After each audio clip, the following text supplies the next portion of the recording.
Alright, there we go. Don't know why I unapplied my microphone from the settings, but that was weird. I was gonna freak out a little bit. A little freak out. I was gonna have a little bit of a freak out. But we're all good. We're all good. Yes, yes. Jolly jump scare. I don't know why it decided to just disconnect. Why am I so loud? I'm not so loud. I'm at normal volume.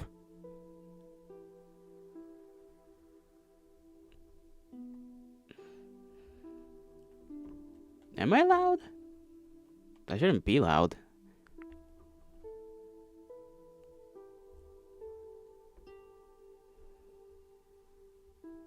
For me, it shows me as being at the same volume. Did you do you need to turn down your own volume? Was that the issue?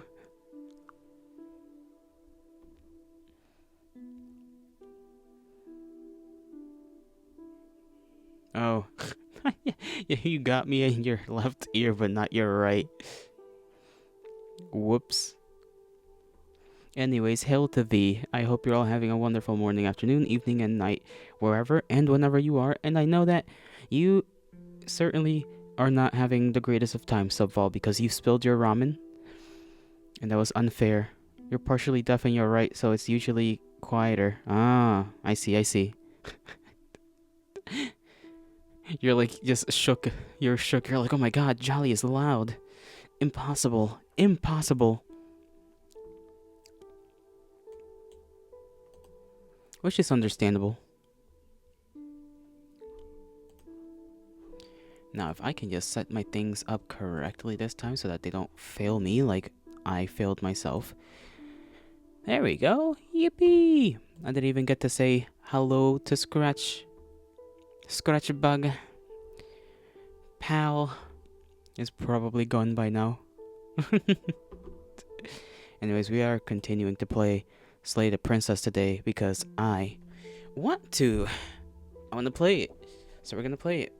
Let me adjust my microphone just a teeny bit. There we go. Now I can talk and sit up straight without issues. I woke up again at like a later time, like an hour ago, just because I had to take a long ass nap due to the fact that I did not sleep again for like 2 days. Yesterday there was no sleep, and the day before there was no sleep, so I was like, fuck it, taking a nap. Taking a big old nap. And I succeeded. I succeeded in my nap, and I didn't die when I woke up this time around. Felt pretty nice. Felt pretty good. Had to eat though pretty quick. And we bought this like weird popcorn chicken stuff, right? Chicken strips. I think they're more so popcorn chicken. And unfortunately, the popcorn chicken is like seasoned to hell and back with black pepper, so it just comes off as like really fucking spicy for no reason. It's not bad, but it's like, damn. Yali, we gotta get you on some sleep meds because you almost as bad as me. I know. I feel like most of the time I'm only having like a roughly 5 hours of sleep. Most of the time. It's just because I decide to just go to sleep at the most inopportune time, considering I have, my morning duties to perform as well. And it's like, damn. I should be falling asleep like, I wish I should be going to sleep at least like 9 hours earlier, but I decide, nah, I ain't gonna do nothing. I'm gonna do my thing and then just go to sleep whenever. Don't worry, chat can help turn off manually.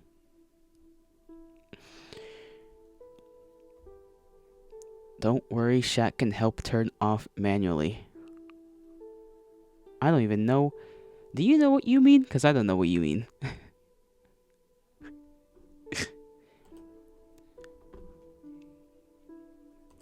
I am in confusion. Concussion's good for sleep. Oh. Actually, that's quite not true. Quite not true. Concussions are actually very bad for your sleep. Many hours? You might get many hours, but they're not gonna be good hours. And aren't you not supposed to sleep when you have a concussion? I thought you could die. I thought that was the whole point. Like, you're not supposed to sleep when you have a concussion because you can die. Or so I heard. Jolly, let me spread medical misinformation. What is this, Facebook? Like, come on. Medical misinformation.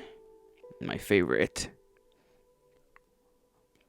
So, anything done today? Anything interesting? Because I don't remember my morning. I don't remember it. Ugh. I kind of remember what I did an hour ago, what I watched. Just like last hour before stream. Don't remember what I watched before performing morning duties. In the first few hours, you should keep them awake and aware until they can be processed, since it makes it easier to evaluate if there is any internal bleeding. Oh. I see. That's why. You know, that makes a lot of sense now. Makes plenty of sense. Ow, my eye. Because you can't, if they're asleep, you don't know where the blood is. And even if the blood is internal, where it's supposed to be, it's not supposed to be leaking into other places inside of you. Anytime I think about internal bleeding, it's just that one SpongeBob thing where he's like, no, so it's inside where it's supposed to be. It's like, come on, bro. That was funny. That was a little funny. Anywho, anyhow, anywhen, anywhere. Anywho. Who says anywho? That's like an owl. Anywho. Who? Forgot what I was doing. Let me check if there's different versions of this thing. Hold on. Gotta check something real quick. Oh, so there is a difference. Last time I just put on the normal Slay the Princess. The pristine cut is the one I'm playing, technically. So, there we go, I guess. Why does this one say it's mature rated video game that may not be suitable for some viewers, but the other one doesn't? That doesn't make any sense to me. They're both... I know they're different, technically, this is a different version of the game, but, like, it's still the same game, no? It's like, that's a little confusing.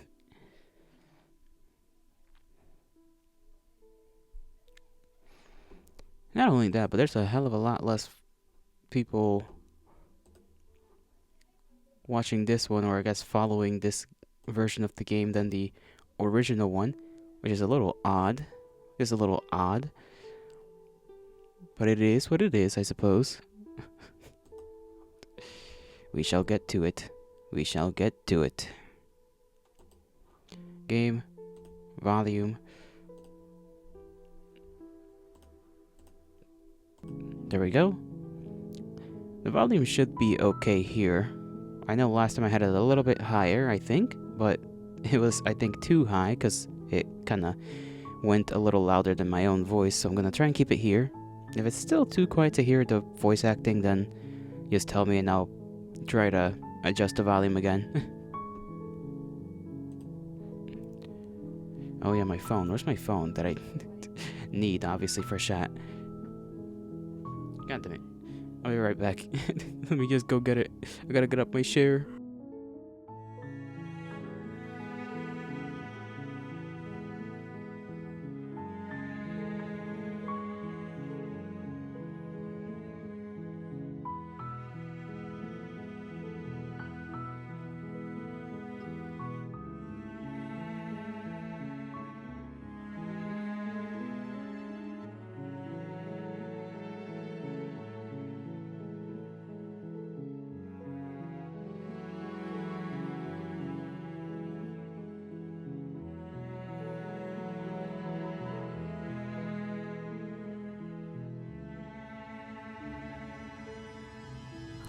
Alright.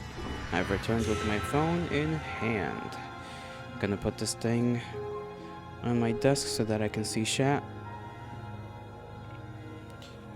If only my phone would load a little quicker.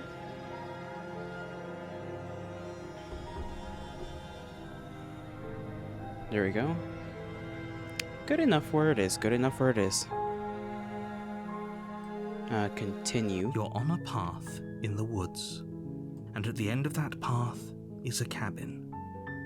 And in the basement of that, you're here to slay her. Right, okay. I kind of forgot which paths we took the last time around. I don't think this section matters, right? What kind of, talk we talk with the guy. So That's the spirit. let's kill the princess.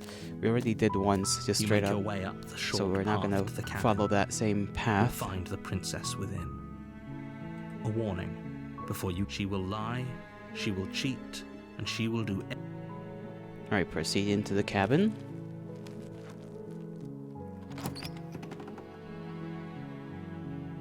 The interior of the cabin is almost... Let's be nice. Enter the basement. If we're nice this time around, like we door to weren't the last basement time, creaks should be open, fine. revealing a staircase faintly... I'm here to save you. How many times do I have to tell you how dangerous letting her out of here would be before it finally sinks in? I don't care. Wait, really? You're here to rescue me? I was starting to think I'd be stuck down here forever. Come downstairs. I want to see the face of my rescuer. You walk down the stairs and lock eyes with the princess. There's a heavy chain around her wrist, binding her to the far wall of the basement. Okay. She's beautiful. How could someone like this be of threat to anyone? I am begging you to stay focused. There's a lot riding on you here. I'm still wondering how we got that one voice the last time around. I guess technically, no.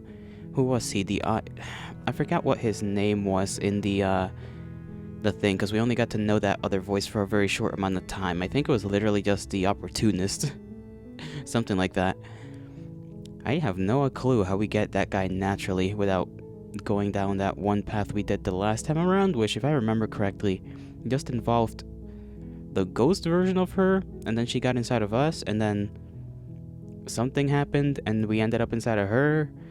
So we ended up with, like, us, I forgot what the other voices called us, the player, like, I don't remember, but from what little I remember, you know, we're kind of just one piece of the puzzle that is this protagonist guy. Which is interesting. Hi. I can't believe you're here. I've been waiting for something like this to happen forever. I hope you brought something to deal with these chains. Don't do it. If she gets out of those chains, we're all one step closer to the end. But the pretty lady. I'll see what I can do. Examine the chains. You're only making this more difficult. Thank you. Thank you. You're making a huge mistake. You know what else is huge? Your mom. No, you're doing the right thing. Thank you, voice of the hero. I think this is the first time the voice of the hero is, like, kind of positive. Okay, like, not positive, like, as in he's never said anything positive, but positive as in bro's finally, you know, getting a chance to be positive off the rip. Right in the beginning, straightforward. You walk up to the chains binding the princess to the wall and give them a tug. They're large and heavy, far too solid for you to even imagine trying to break them apart. I mean, look at them chains. They are pretty crazy. I'm guessing you don't have the key? No keys. But maybe we can do a little something with, Maybe it's somewhere upstairs. a knife. Doubtful. Whoever locked the princess away down here intended for her to never see the light of day. They wouldn't have just left the key to her chains somewhere in the cabin. Why wouldn't they? If they don't expect anybody to come around.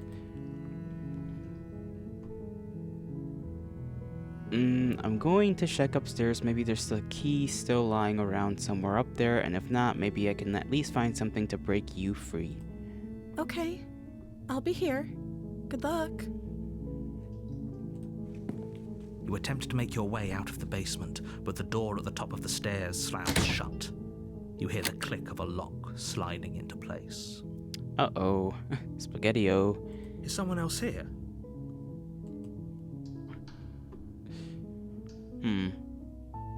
Try the door. You try the door, but it's locked from the outside. I'm sure we can break this down. We're like a giant bird man.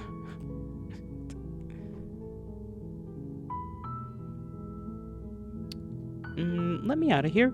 Your shouts and pleas are met with silence. Well, looks like we're stuck here. You're here to slay the princess, and you won't leave until the task is done. You expect me to slay the princess with my hands? Because I didn't take the knife. You make your way to the bottom of the stairs. This would have been so much easier if you'd just taken the blade like you were supposed to. Maybe I should have taken the blade. Come down here real nice. Easier for whom? Exactly. Easier for who? Easier for everyone. Look at the mess you're in. I heard the door slam. They locked you down here too, didn't they? I mean, yeah. Locked us both in here, now we're stuck. But hey, at least you got a little room, buddy. There's a slight panic rising in the princess's voice. If I could just get out of these chains, I know we could force our way out of here together. She barely hesitates before raising her arm to her mouth, her teeth tearing through her limb with the determination of a trapped wolf. Damn, she going crazy. As she rips her flesh from her bone, a sound comes from behind you, the clang of bouncing metal. Why would bouncing metal come up from behind? It's the blade from upstairs. You're not sure how it made its way down here, but if there's a time to strike, it's now. They're really trying to schizo us out, huh? Like, they're really trying this time around. Can't be nice without anything happening that is just wrong. Or we could use it to free her. You won't like what happens if you do that. You don't know that. Maybe I like my girls crazy like that. Save the princess is the only option we have. Fine. Against your better judgment, you place the blade against the ragged, self-inflicted wound on the princess's arm, just above the unyielding chain binding her to this place. Got a little bit of, little bit of a mess on her mouth, but that's alright. You cut into her flesh. Snip, snip. Or I guess more slice, slice than snip, snip. You know how hard it is to cut through bone? Pretty damn rough. The blade is sharp, and it takes little effort to crack through the bone of her arm. Her limb falls to the ground, and the heavy chains follow suit. You know, this would be freaky if we haven't already seen her cut off her hand before. In the previous time I played this game. So this is a thing she does, And to be fair, there isn't a key around, so I don't really blame her. Oh, game. She didn't so much as utter a sound through the whole ordeal. She's a tough one. No, she didn't. She smiles softly as her gaze meets yours, blood from her wounded arm dripping rhythmically to the ground. How is she still smiling after everything? It's like she isn't even bothered by what just happened. Thank you. Now let's get out of here. Approach the locked door. No, we won't have any of that. The stakes are too high. You can't just let her escape into the world. No, I can't just let her escape into the world. Oh, so the narrator's taking a bit of a turn when it comes to his inactiveness.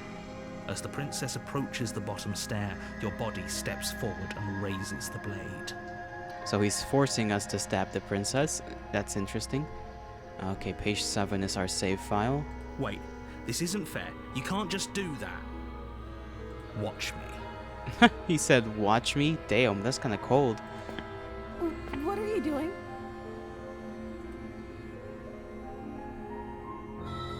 To warn her. Hold on, I guess this place would be a good place to save. Right there.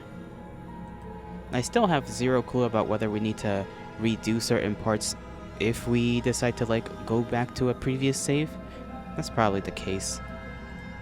Stop that. Something's come over you, hasn't it? You know you don't have to do this, right? I don't want to, not this time around. Your body lunges forward, the blade held low, ready to sink into her heart. But the princess dodges, stumbling back against the wall before the blade has a chance to connect. Stop it. Stop trying to resist me. I'm trying to get you out of here alive. You say that, but we're already kind of stuck in a loop that only I know. Resist. The blade. Move the blade. Resist. Resist. As your body remains frozen in stubborn resistance, the princess takes a cautious step forward. Looks like you're gonna have to figure out how to get out of here yourself, girl, because I'm kind of struggling with a more literal internal battle than I thought we would. We both know this isn't you. She nervously reaches towards you and takes the blade from your infuriatingly rigid hands. What are you doing? You know what's something I forgot to check out before I began to play the game? How do I take screenshots? I feel like taking a screenshot would be helpful for me so that I can do thumbnail stuff later today. I forgot.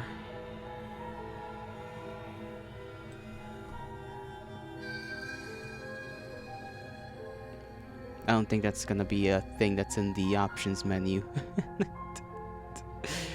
I'm sure there's a way. I'm like 100% sure there's a way to do this.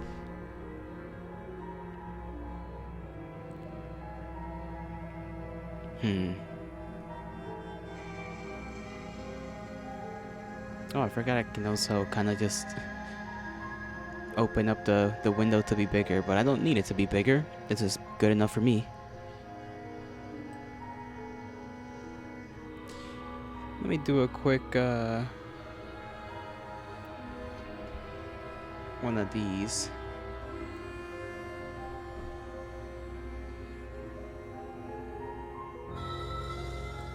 There we go. Good enough. I'm sorry. I'll try to be quick. She plunges it into your chest, tearing through flesh and sinew. It is agony. Damn. But you aren't dead yet. You know what? I don't blame her, you know? Oh no, I'm so sorry. Shit, that's alright, girl. We're good. We can get stabbed. You got this. Stay strong. We can tough it out until it's done. For her sake. For her sake? Don't you start pretending that dying a painful death is some sort of heroic gesture. The two of you have literally doomed everyone. According to who? Whatever. She sinks the blade into your chest again and again and again, and you feel every inch of burning pain that slices its way into your body. You know, I'm starting to think that this is just the narrator prolonging things, because I know this motherfucker can just have us be dead. I'm sorry. She doesn't know how to use a knife, does she? I mean, she's stabbing us in the chest. It should, in theory, be enough. Apparently not, though it doesn't matter how sloppy her blade work is, does it? A stab wound is still a stab wound, and it won't be long before you bleed out. Well, that's good. I'm so sorry. With one last thrust of the knife, your legs give out beneath you. You collapse to the floor, your blood pooling around you, your limbs unresponsive. The princess stares down at your ruined chest as tears carve rivulets of pink down her blood-spattered cheeks. It can't just end like this, right? We'll have a redo. Don't you worry about it. Oh, that's rich coming from you. As much as I'd prefer for things to have gone differently, I can't deny the reality of what's happened. The two of you made your choice. It's over. I love choices. Everything goes dark, and you die. The damsel. Chapter 2, The Damsel. You're on a path in the woods, and at the end of that path is a cabin. And in the basement of that cabin is a princess. You're here to slay her. If you don't, it will be the end of the world. Is it just me or is he slightly more serious than before? Maybe I'm tripping. I believe myself to be incorrect in that assessment. Okay. Just proceed to the cabin. A warning before you go any further. She will lie, she will cheat, and she will do everything in her power to stop you from slaying her. Don't believe a word she says. If only you knew what you did to us, you villain. Voice of the smitten. Is this smitten as in like, you know, killed, like slain, or smitten? I imagine it's that kind of smitten and not the other kind of smitten. Because if it's the other kind of smitten, that would be a little silly. I'm not gonna lie, that would be a little silly. Excuse me? Forget he said anything. Even the voice of the hero is like, nah, don't listen to him. But he is a villain. He made our beloved brutally take our life last time. He is trying to keep us apart, but he won't be able to withstand the power of our love. Oh god, it is the other kind of smitten. Oh no. Last time? What are you talking about? I think he just likes to hear the sound of his own voice. Let's try to ignore him. I do, but I also speak from the heart. My passions are too great to be stifled. They must be expressed. Goodness gracious, my guy. Well, we're gonna be stuck with this guy for a while, so let's enjoy the ride. Sure, yeah, your passions are strong and all, but not everyone needs to hear them. Some things are better kept quiet. Don't pay their bickering any mind. Focus on the task ahead. Proceed into the cabin.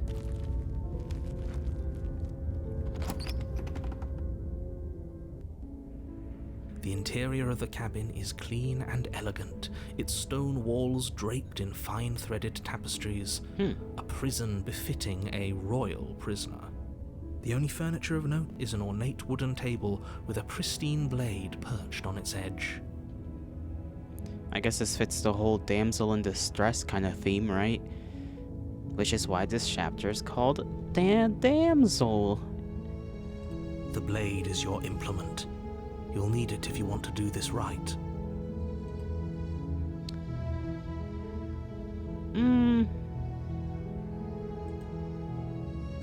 Save again. Let's see. The mirror, like always, is there.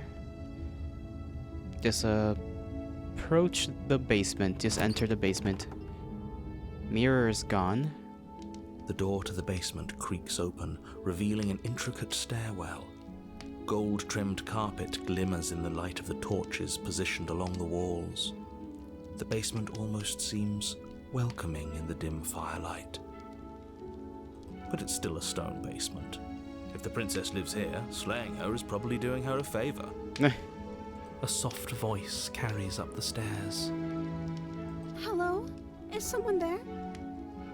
Her voice. It's somehow even more beautiful than last time. I think we're in love. Okay, smitten, relax. Okay, I'm with you that we should be doing whatever we can to save her, but saying we're in love is a bit much, don't you think? I'm glad we're all on the same page. We don't even know the princess. We can still do right by her without all this fawning. Yes, for everyone's sake, you're not in love. Just remember that her charms are all part of the manipulation. Alright, how are we gonna Walk get her down out the this stairs time and around? lock eyes with the princess. There's a heavy chain around her wrist, binding her to the far wall. She's got a different dress this time around. It's more frilly. My love, we're here to rescue you from your unjust and foul imprisonment. Foul, he says. You know she can't hear you, right? She may not be able to hear my words, but surely she can hear my spirit. Oh, your spirit's plenty loud, all right. Okay, fellas. It's you, my dashing hero. I was so worried you wouldn't come back. Did you hear that? She said we're dashing. That is different. Dashing. We're dashing this time around. That's pretty good, I'd say. Pretty good for a giant bird man. And she called us a hero. Flattery really goes a long way with the two of you, doesn't it? Waiting for you to come back. You've been here before, haven't you? Correct. Good sir, correct. That's right, villain. And you killed us. Why is my phone disconnecting and trying to reconnect? This is being silly.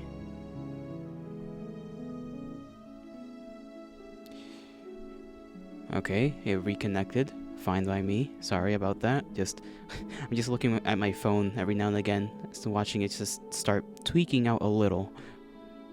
Well, she killed us. True, she did kill us. Only because he made us try and kill her. It was self-defense. Our beloved's hands remain unstained by cruelty. And you've died before. So an entire world has been damned to oblivion. I'd really hoped I'd be the first, but what's done is done. What matters is you have a chance to do it right this time. I mean, technically speaking, I'm pretty sure every route we've done has been damning the world into oblivion, so I don't think we're doing ourselves any favors. I do wonder what the narrator did. If the narrator is believed to be the first, in theory, of all of us, right? And he's now just kind of a voice in my head. First of all, how did he get into this position where he's just the narrator instead of, I guess, the person we are, who is the one who chooses things? And what did he do that, like, you know, damned him? And how come he only knows about his own previous timeline, but like nothing else, basically?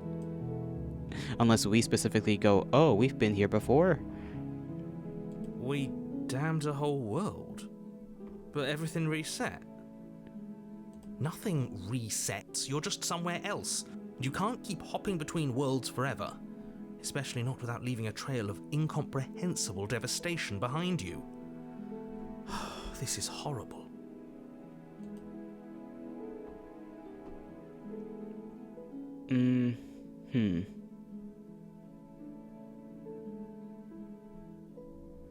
Let's see. Rescue the princess. I'm sorry about what happened last time. The narrator who sent me here to kill you took over my body. It was extremely unfair. I keep accidentally right-clicking, and that's going to be very annoying. I'm going to put my other finger on the mouse scrolling wheel instead, so that I stop accidentally right-clicking. I have to ask, did you end the world before you killed me back there? What happened after I died? What happened after I died? You died, and now we're talking. Uh-huh. It's just pretty straightforward about that.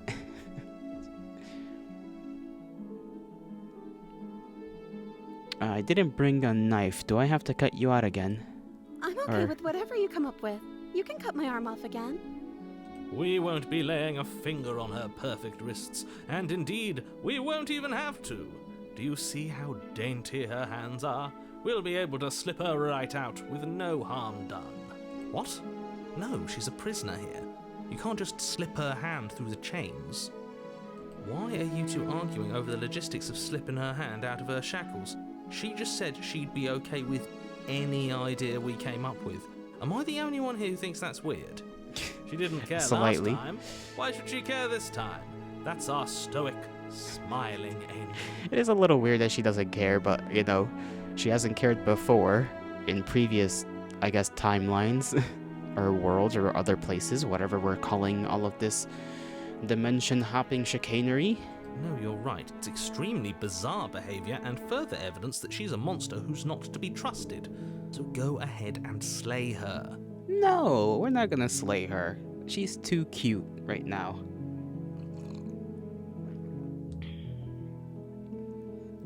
We're gonna be extra nice today.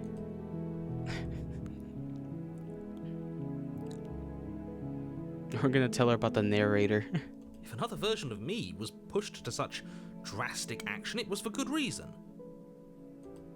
That's okay. You were just doing your best, and that's all that matters. She took that in stride, to a surprising extent. An almost unsettling extent, actually. Probably, you know, I wouldn't be surprised if she was kinda a little desperate to be back here. At the realization that she just ends up back in a Shane. That's because she's perfect. Do you think she has someone like him telling her what to do?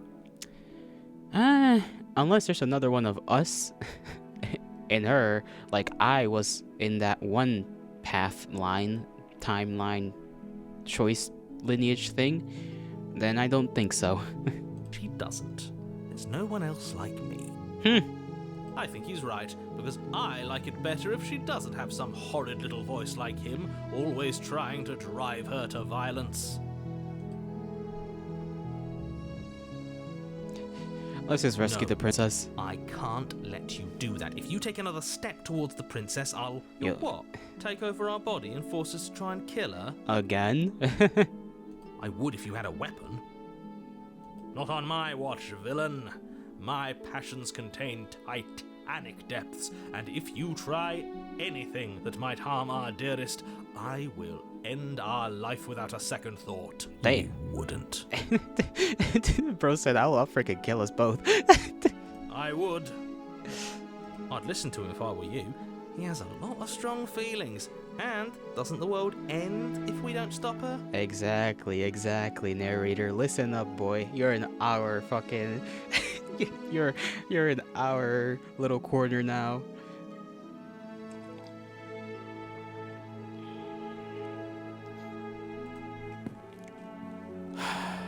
You approach the princess and gingerly slide her hand from her bindings. That shouldn't have worked.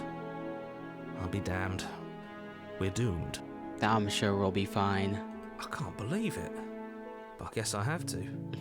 I told you, there's no life more worth living than that of a true believer. I'm free, and you're not trying to kill me this time. Thank you. Thank you so much. The princess jumps up and smothers you in a joyful embrace. Ugh. The narrator's just grossed out every time any affection between us and the princess happens, which is so funny to me. If only you had a weapon, one slip of the wrist and your pristine blade would be buried in her back and everyone out there would be saved. Luckily for Mr. Romance, we don't have a weapon. Exactly. And we don't even know who everyone else is. They're just out there, in theory. Who needs a weapon when we have the power of love on our side? Okay. He's ruining the moment. What do we do now? What do you want to do? We leave and then we have our whole lives to figure out what we can do next. That sounds perfect. The princess takes your hand, the last hopes of the entire world slipping through your fingers as they intertwine with hers. This is so silly. We have each other. We don't need the world for our happy ending. And the music is like kind of more upbeat too, which is just adds to the humor of it all, to me at least. I like to think that you do, actually. Look, I have my doubts, but the choice has been made and this is happening. You don't have to mope about it. I will mope about it, because moping is the only recourse you love-blind fools have left me with. You and the princess walk up the stairs hand in hand. Ugh, look at the way she's smiling at you. She doesn't have to be so happy about this. He's such a hater. He's the #1 hater. And what happens after we walk up the stairs? Let's see. Oh, isn't that interesting? The door slams in your face and the lock clicks. Oh, what a sore loser. That's a familiar move. Mm-hmm. Did I do that last time? Then you should know that you won't be able to leave. Oh no! Did someone lock us in here? That's not fair. We're supposed to leave now. She's right. It isn't fair. But the unfairnesses of the world are no match for the strength of true love. Enough with this true love nonsense. You just met her. I don't think he cares all that much. We've been over this a couple times already. Of course you wouldn't understand. Our passions run deeper than anything you have ever known. Are you listening to this? You don't have to go along with the every whim of that delusional voice. But I kind of want to, though. I kind of want to go with every delusional whim of that voice. I'm just along for the ride at this point. That's true. Hero's just like, I've done my part. We're saving the princess. That's all I need to do. You know, that's it. That's my job. That's just done.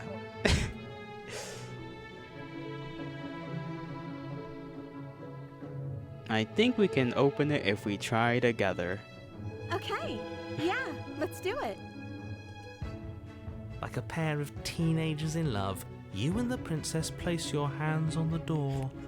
Together. Together. He's such a hater. I love this. And the lock clicks and the door creaks open. Are you kidding me? It's so weird though. Like, it's still some of this shit doesn't make sense because it's in one hand he's supposed to have, like, in theory, maximum control, right? But on the other hand, sometimes stuff just happens. Stuff just happens and he just does not have control. I told you our love was insurmountable. You and the princess make your way upstairs, and the blade. That's right, there's still a chance for you to do the right thing. Take the blade from the table and slay her before it's too late. You're not doing that. Let me do another save. It's kind of fucked up that we have the choice though. Kind of fucked up. We're not doing You're that. enjoying this, aren't you? You're taking every opportunity you can to draw out the end of the world and make me suffer. I hate you. Oh, I know you do, buddy. I know you do. You know, if her walking out that door is really going to end the world, can't we all just stay here? Seems like an easy win for everyone. That's not how this works. Says who? Because clearly you don't know how this works. Yes, what he said. That's not how this works. Obviously, we have to leave with her. It's our happy ending.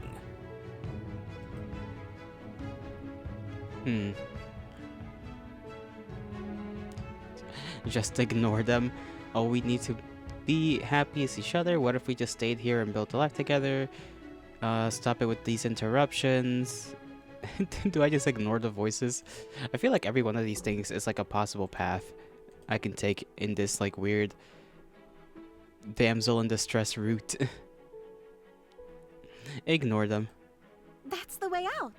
We're going to leave together, just like you wanted. Yes, I suppose you are going to do that, aren't you? You cross the room, opening the door to the cabin. And then you step outside. Romantic haze. Your love would set you free. That's the achievement. Our happy ending at last. Time to meet the void. We did it. What should we do now? Where did everything go? Where did he go? Oh, is he gone? I hadn't noticed. I was too busy staring deep into our beloved's eyes. I'm cold. Is being happy supposed to be so cold? She's cold. Quick, our feathers. Pluck them all and weave her a coat worthy of a princess. And she gets snatched up just like everyone else. Into the fold of the Eldritch One. You don't get the chance to make that jacket, nor will you ever. It's time for you to leave. Memory returns. She's gone. Where did she go? Should we try and find her? And is that a mirror? It's going to be It okay. feels so bad. Looking into it, yes. I fear that we won't like what we'll see. What if we just sit here and preen for a while? That can't hurt. Preen. Right? Man wants us to preen.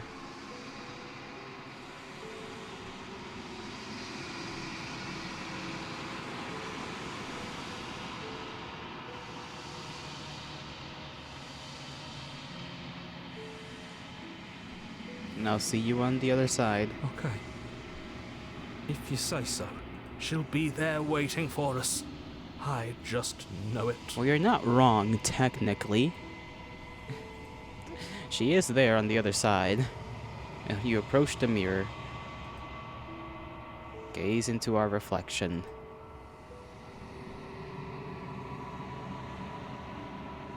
But you need to see what's in it. You're unraveled. You've unraveled. Do we look all that much different? I guess our arm is like skinnier. Skinnier, and so is our fingers, I think. But I think that's all really that is different.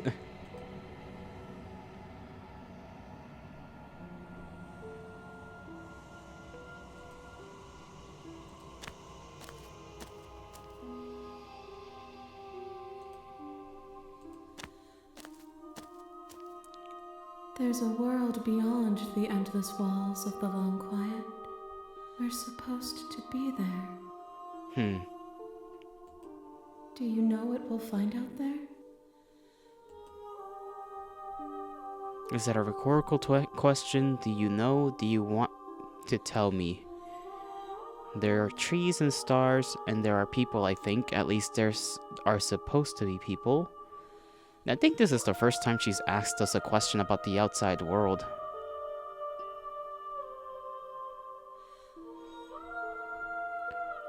You think that everything is real out there?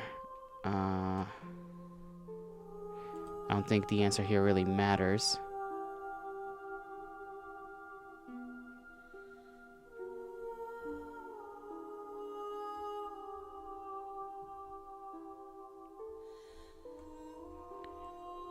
Let's see. It does. She never really has asked us a question like that, I think. Maybe she has and I just don't remember. So I'll just tell her I think there's people out there and stars and trees. There is a warmth and sadness in me at the thought of people.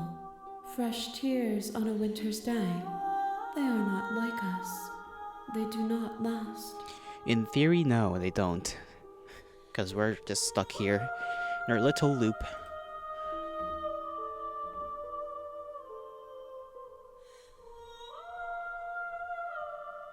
Do you think that anything is real out there? Do you think that we're real? We are real. Nothing is an idea that dwells in the absence of something. But nothing cannot exist on its own. And because of that, nothing can't exist. Do you have thoughts on this vessel? This one is soft and delicate. You molded her to love you, and she'll make for a gentle heart. D&D character? I can't. My brain is not like that. Tall, magic alchemist person. I don't know. That's all I got, Yuki. That's all I got for a D&D character. I've never had to think about D&D characters. Come on.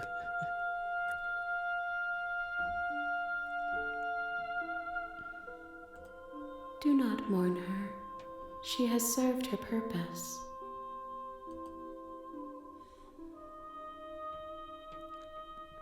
I hope that is satisfactory to your needs for whatever little character you're trying to come up with.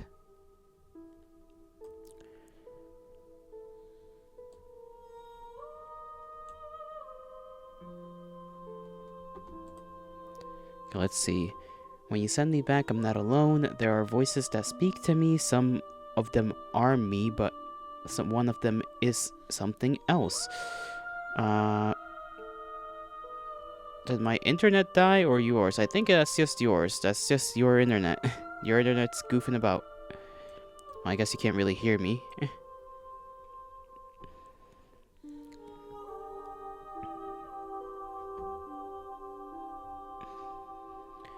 I call him the narrator, and he wants me to kill you. Do you have a narrator? Have the vessels had one? No, their thoughts are quiet. Do you think your narrator lives in the spaces beyond?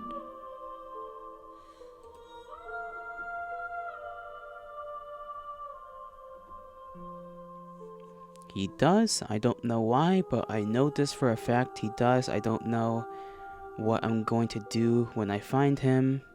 He does, and when I find him, you and I are finally going to have answers.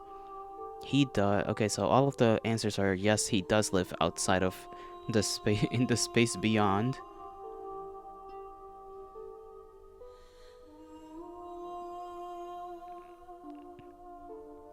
Maybe answers, right? We'll have answers. Do not look to one who fears me for your truth. The only answers worth knowing are those we can find within ourselves. Well, isn't that just spectacle? Alright, let's see.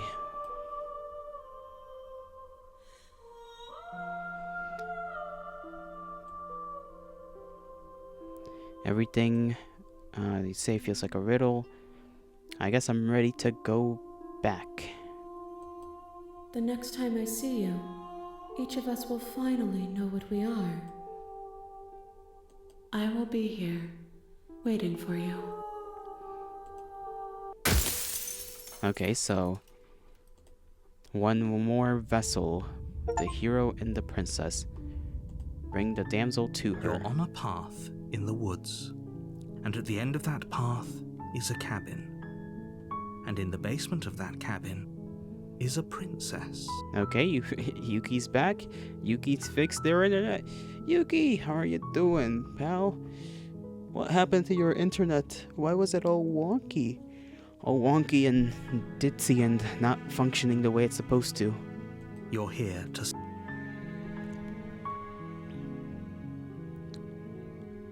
Continue to the cabin. You make your way up. No the short praise, path to Yuki, the for cabin. winning You'll chess. find the Oh, now princess praise. within. Okay, you won chess. Congratulations, Yuki. Yippee! Everyone, round of applause for Yuki for going crazy in chess. The interior of What the was that cabin all is about, almost by the way? Why entirely- were you like just going absolutely bonkers in chess? I just saw you like post every time you beat a new bot. Happy, Yuki? Glad to see you're happy.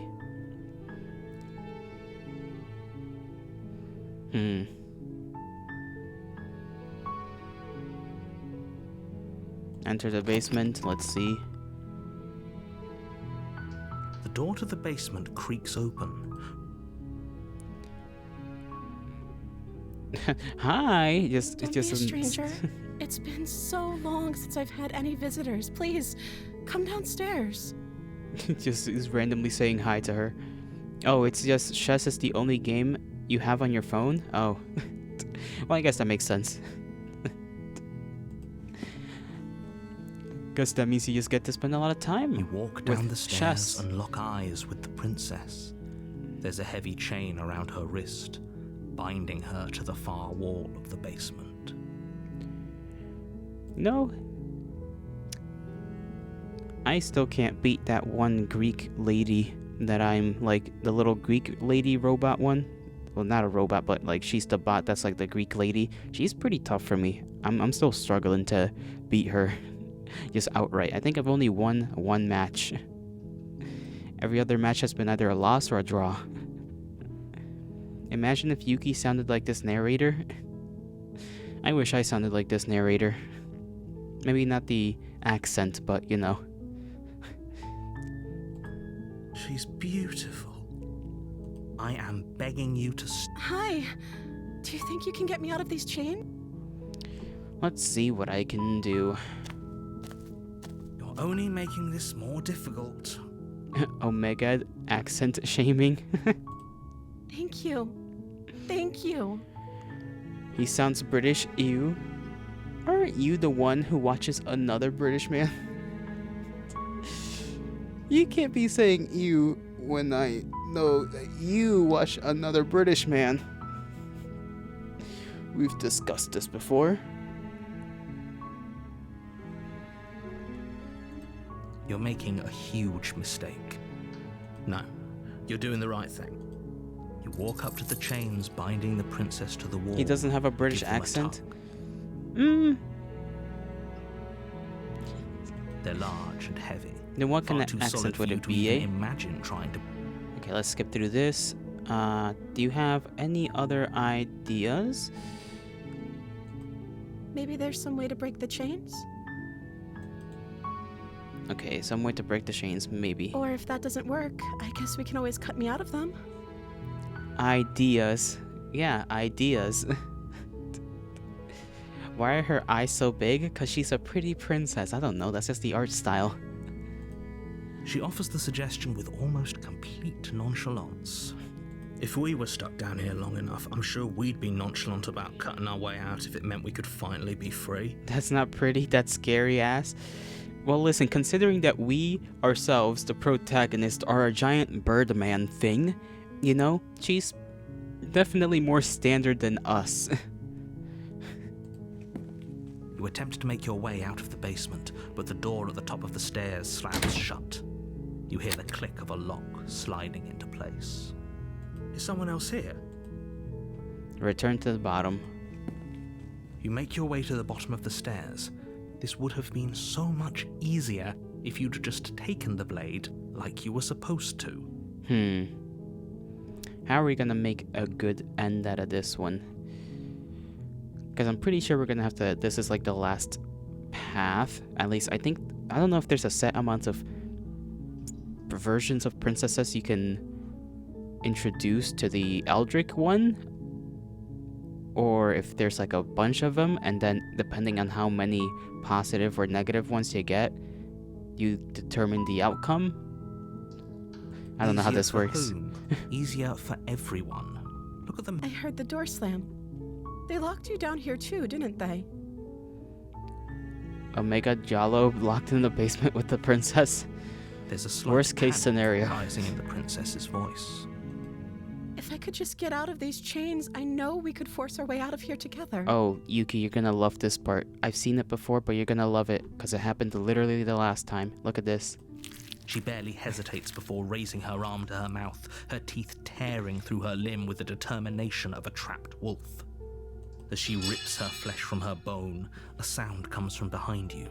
The clang of bouncing metal. It's the blade from upstairs. You're not sure how it made its way down here, but if there's a time to strike, Yuki's it's going now. crazy. Yuki's going, yeah! Yeah! Yeah! Or Yuki's we could loving use it. to free her. Eating! Eating! Exactly. She's just eating You herself. won't like what happens if you do that.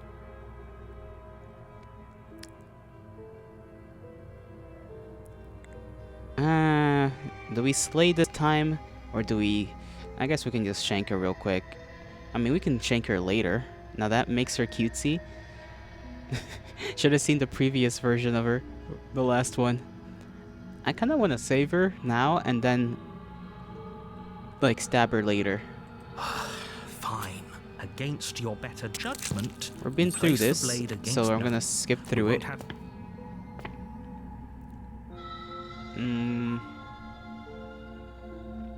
Let's see.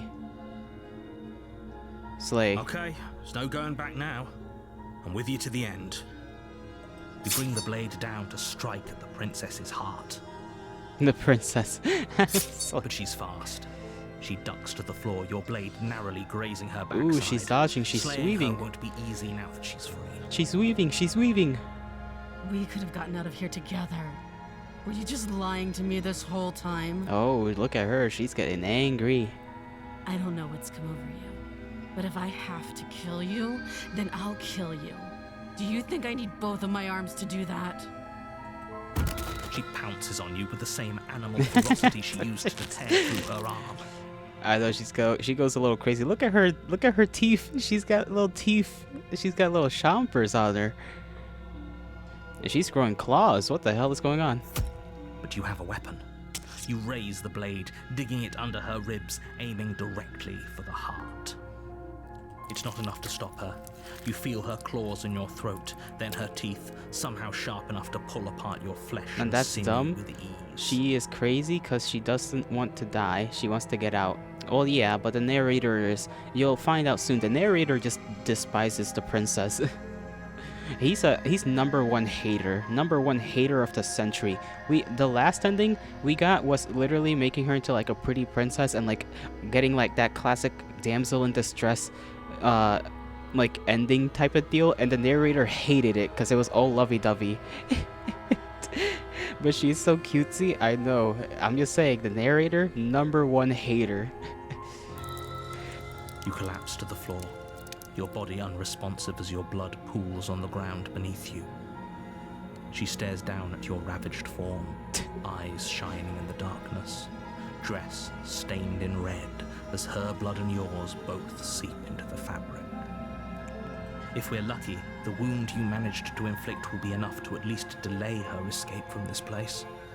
If we're very lucky, it will kill her before she can reach the outside world. Look at her, her eyes are glowing. We're gonna get some sort of weird werewolf version of her the next time we come around. Just end like this, right? As much as I'd prefer for things to have gone differently, I can't deny the reality of what's happened. Well, duh, evolution. I'm sorry, but it's over. Everything goes dark, and you die. Oh, the witch. Okay, the witch. You're on a path in the woods, and at the end of that path is a cabin. And in the basement of that cabin is a princess. Everything goes dark and you become black. I mean, we technically already are. You're here to slay her. If you don't, it will be the end of the world. Can't skip because this is technically new territory.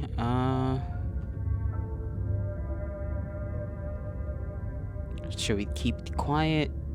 Asking questions usually doesn't give us any kind of answers. I already slew the princess. Sure, she also killed me, but I definitely got her. Why am I here again? I can assure you that you didn't slay her and that she didn't kill you. People don't just spring back to life after dying, and the two of us are meeting for the very first time. Black hero? No way. I mean, we are like a crow. I said this before, we are like a Birdman thing. I'm not sure what we are, technically. If he doesn't remember what happened, then maybe it's best to keep it that way. Brilliant. We need to keep our cards close to our chest, and I'm not sure we can trust him. Okay, so this is how we get the opportunist to exist. Gotcha. You know I can hear you, right? It's going to be a lot harder than you think to keep secrets from me. Did I say I'm not sure we can trust him? Slip of the tongue, bit of the old brain fog. I meant to say that we should probably head over to the cabin and slay that princess. We already know we can't trust her, so let's get on with the show. Proceed to the cabin. A warning before you go any further. She will lie, she will cheat. Don't worry. You can trust us to get the job done. I do know the opportunist likes things to be swished up on a dime, so... The interior of the cabin is a mess of twisted roots. The walls a chaotic weave of knotted wood that, almost as if by accident, just happened to resemble a room.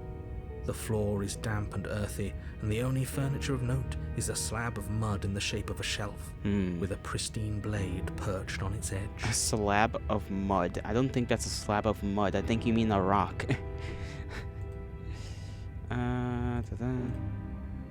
The blade is your implement. You'll need it if you want. Save.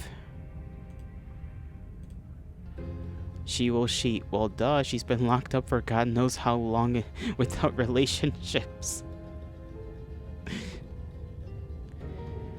Take the blade, approach the mirror. You didn't say anything about the mirror on the wall. Because there isn't a mirror. There's the muddy shelf, the blade sitting on the muddy shelf, and the door to the basement. There's nothing else in here. There's definitely a mirror. But he says there isn't one. That's got to count for something, right? I trust my eyes. Why would he lie about the mirror not being a mirror? What's the point?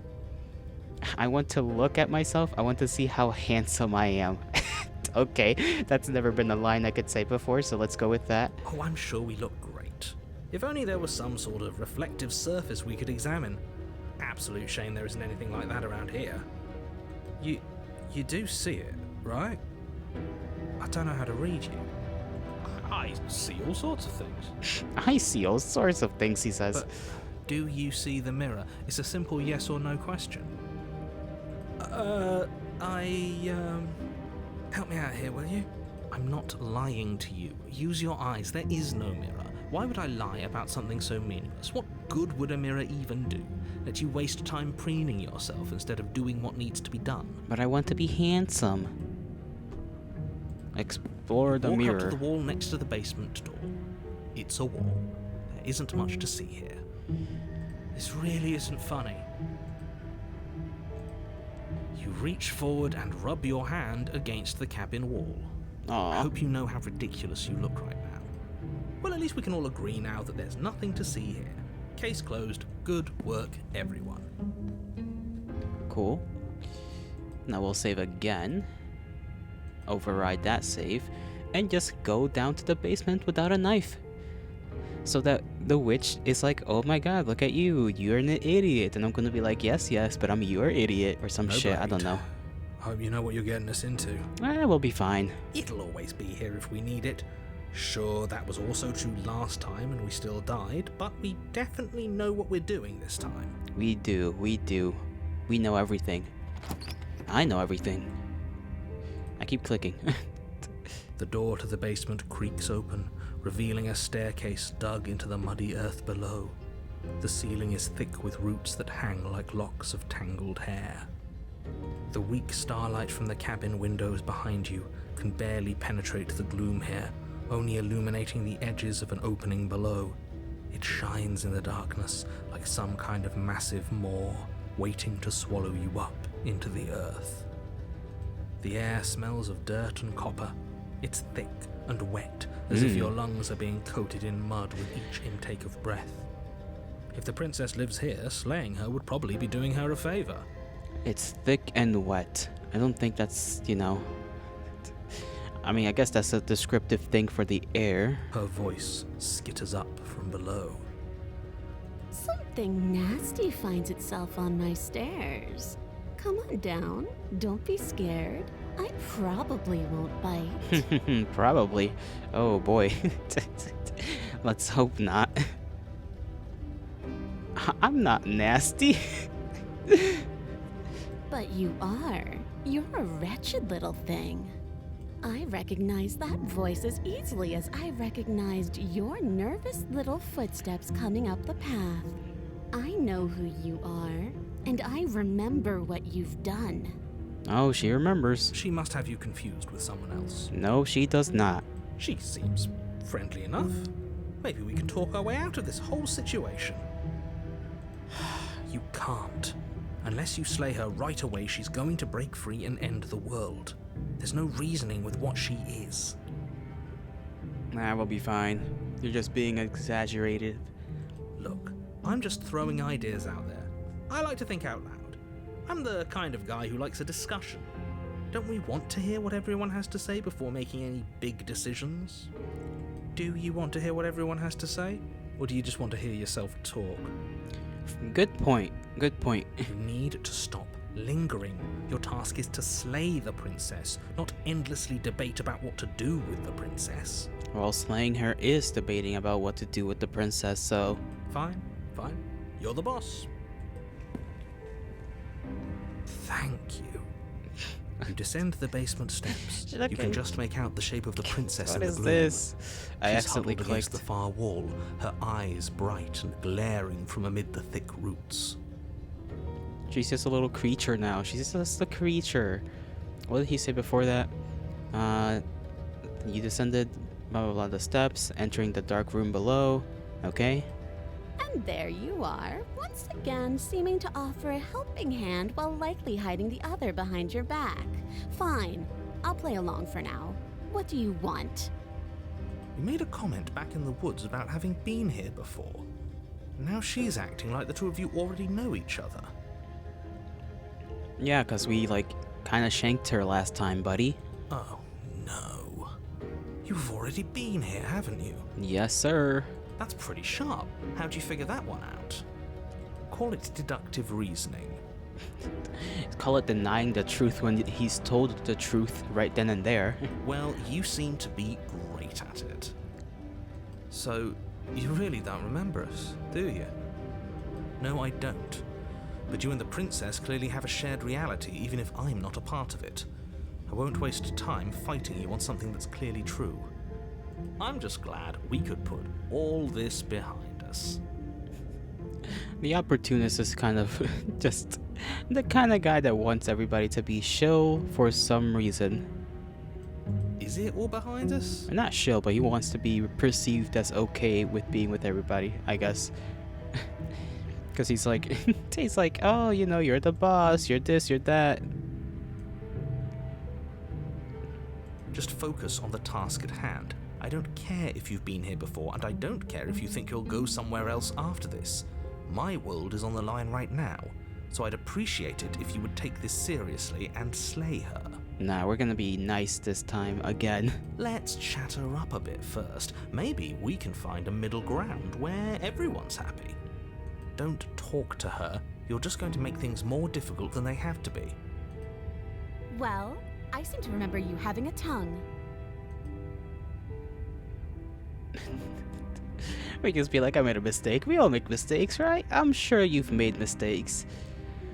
I get the sense you're not happy with me. I'm unarmed. That's a gesture of goodwill. So why don't we talk it out?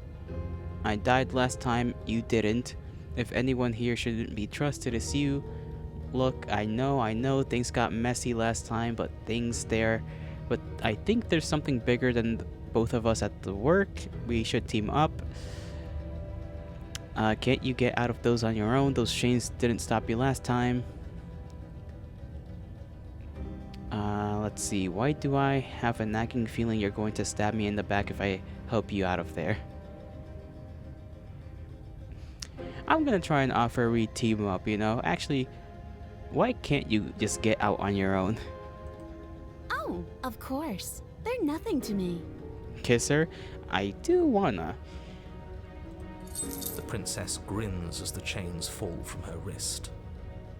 She could have gotten out of those the whole time. That sneaky little... A woman after my own heart, really. She knows how to hold her cards close to her chest. This is why she can't just be abandoned here. If left to her own devices, she'll find a way out. Now stop her. Let's try to offer a team up. You know, we should team up. We should be chill with each other, you know? I suppose you didn't come into my hovel of your own accord, did you? All right. I suppose I could team up. I need a way out after all. And unfortunately, you're the only one I have. Seems to me like she's offering a mutually beneficial arrangement. We should take it. Exactly. This guy's on the right path. Do you know what the word mutually means? Because it sounds to me like she's offering an arrangement that benefits her and her alone. Well, it benefits me because it involves me not dying. And I think that's pretty cool.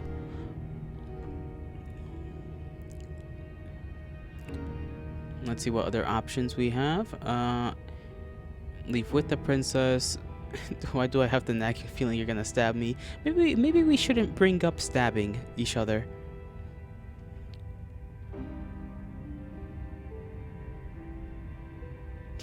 I get the sense you're not happy with me.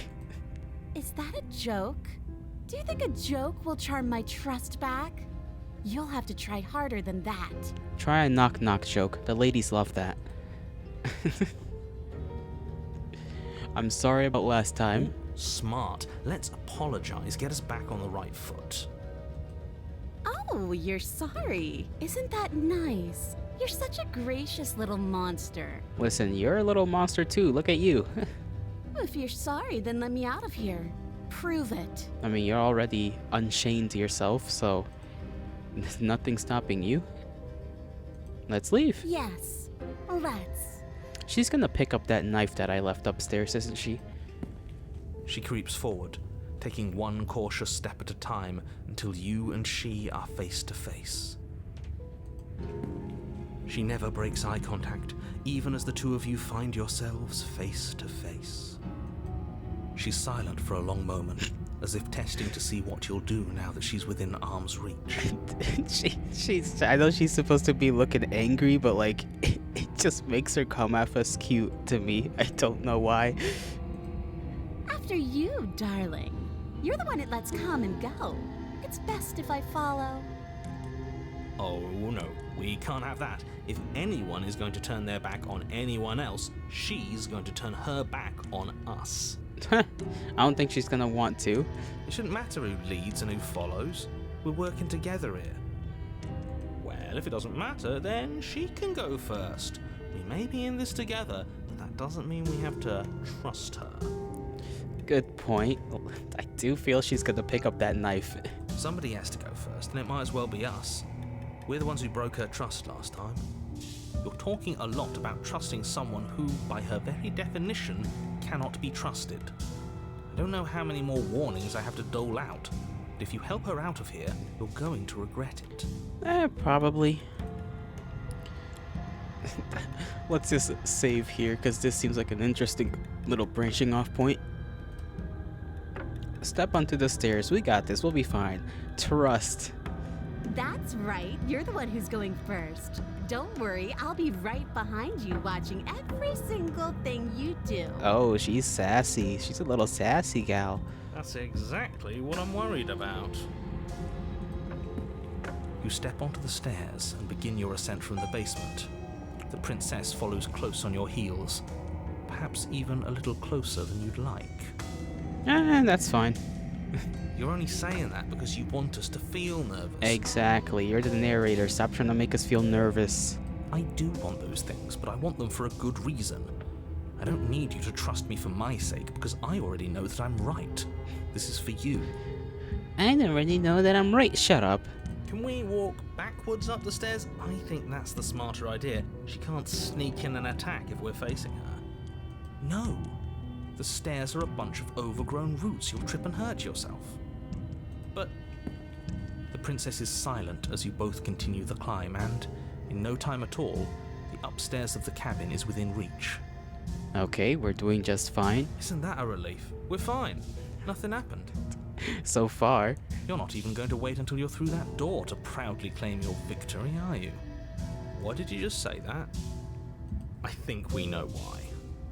You feel something dig into your shoulder, sharp and piercing. The princess clawing at you and pulling you down with her full weight. Well, she's doing a little something to us. Together you tumble back down the uneven stairs, your body and hers crashing against the unyielding wooden roots, until finally you both separate with a bone-shaking thud against the basement floor. You feel something pop. The princess lands against the far wall, gasping as she struggles to recover from the impact. It is in her nature. Huh. You're still in shock, trying to get a hold of yourself. She grins as you continue to remain exactly where you are, cackling derisively as she watches you realize that you won't be getting up. Wait, why won't we be getting up? Because we got pretty damn good. I'm afraid your back is broken. One unlucky fall is all it takes, really, and you had several.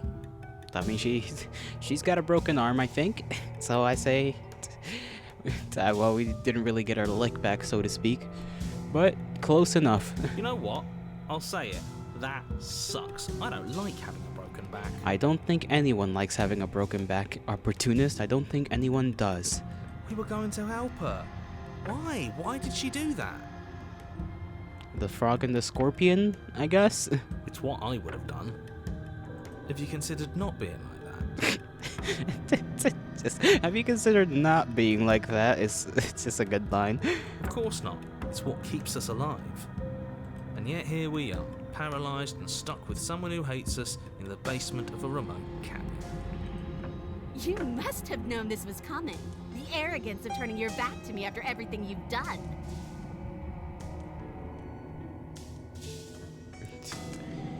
We can say nothing.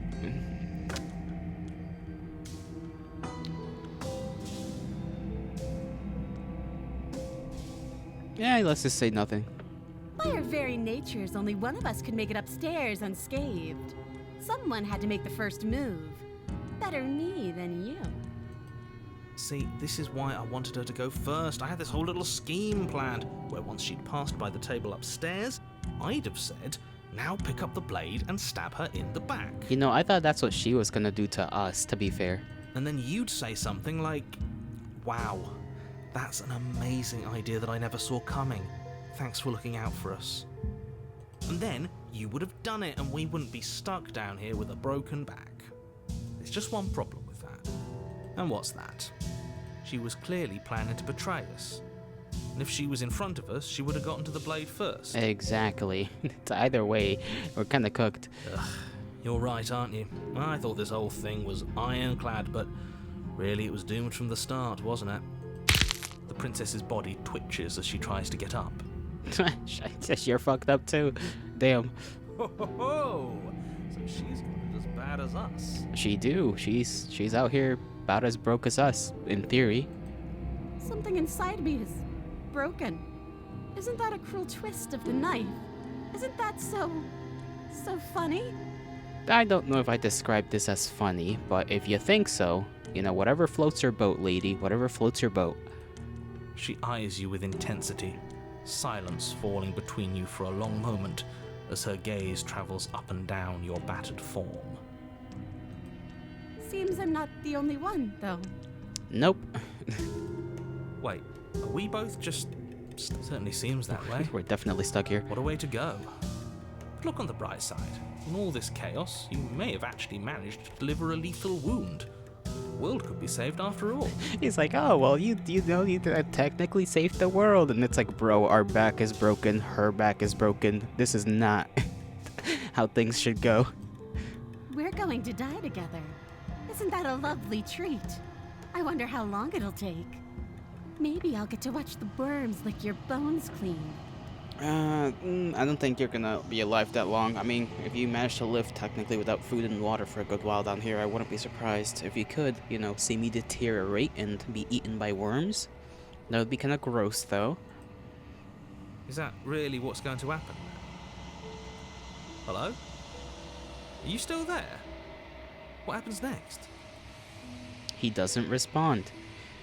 Narrator is gone because we're dying. I think he's gone. Yeah. Something strange is twisting this place out of shape. I wasn't feeling much of anything, but now I feel cold. Oh, she still gets taken, even though we never got out of the basement, which is weird, but okay. I thought we would get, like with that one pathway that we had to dial twice to meet, like, a third and final version of the woman, but okay. She's gone. And there's that... Approach the mirror. Let's skip this whole yippee-yapping. This doesn't feel... If he thinks it's bad, I'm with him. Gaze into your reflection. Let's see what we get this time. You're nothing at all. Well, isn't that rough?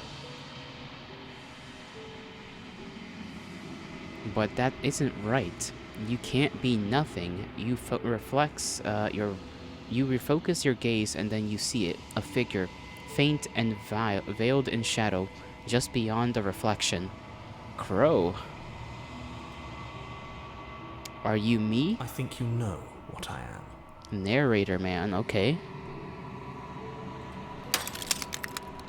A crack slides down the center of the mirror, splitting the image in the glass in two. And then another crack forms, and another, turning the mirror into jagged shards of broken glass. Well, this has never happened before. And then another crack forms, and another, blah blah blah blah.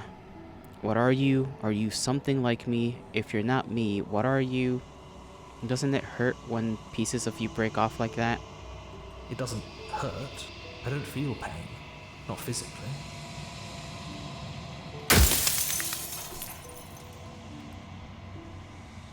Let's see, every time I ask you something, it's like a piece of you breaks. Are you a part of me, or are you something else? No, I'm not a part of you. But that's all a matter of perspective, isn't it? From one vantage point, I must seem wholly foreign, but from another, well, all the versions of me that have existed have collectively heard your every thought and driven your every action. If that isn't being part of you, then what is?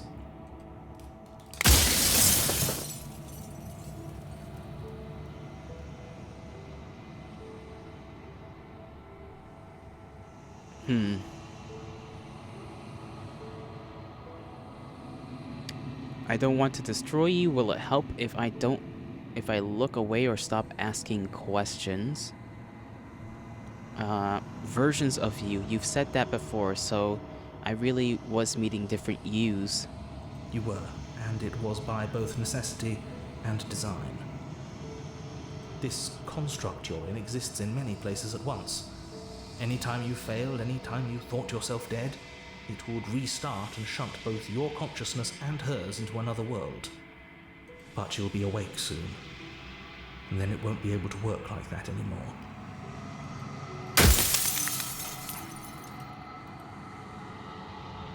After everything you've done to us, do you think anyone deserves to live?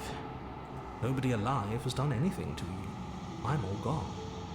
But if you and the princess want to smite the rest of them for the crimes of a dead man, if you really want to be that petty, there isn't much I can do to stop you.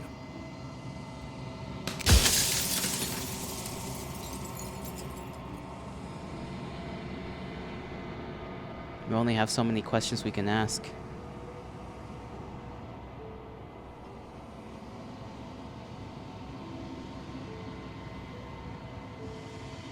What is my true identity?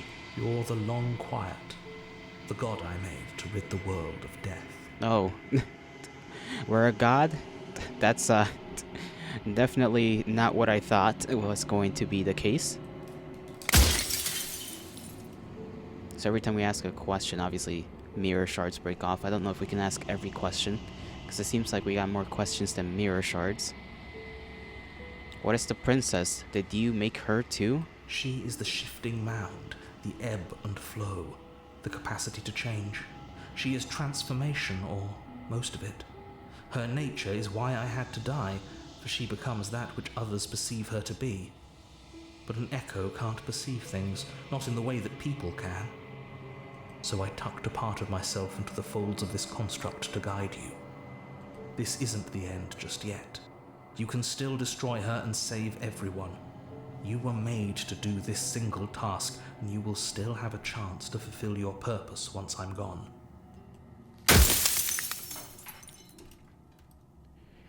This is pretty wild for one guy. We still don't even know who he is, really.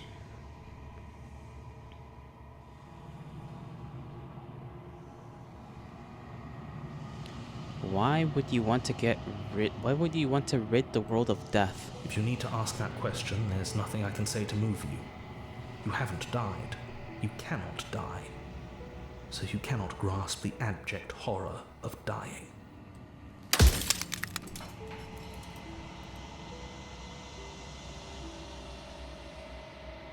If you made us, then I want you to know that this has been torture. The inevitability of death is torture. I would gladly put two infinite beings through what you've been through to spare infinite lives from oblivion.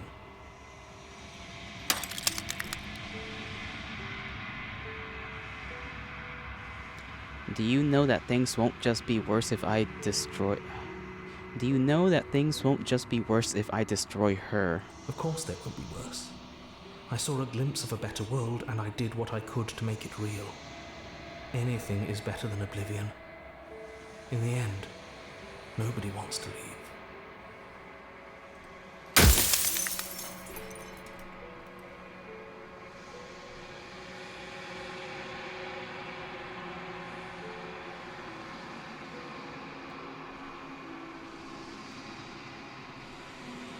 I kind of don't know what to do.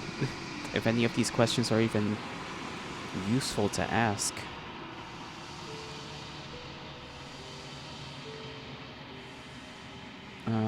Da-da-da.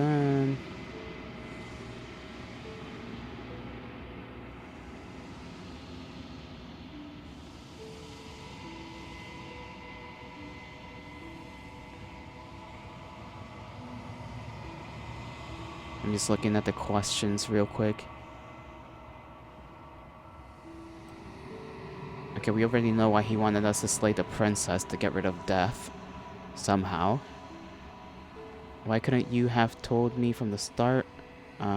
If she's capable of becoming whatever people believe her to be, can't I just will her into something small? As you are now, you won't be able to will her into anything. You don't work the way a living being does. Not anymore. And as you were before, you couldn't be trusted with the knowledge of what she is. No one could be trusted with that knowledge. Intrusive thoughts have a way of creeping in and ruining everything. It's why I had to die. Run out of questions.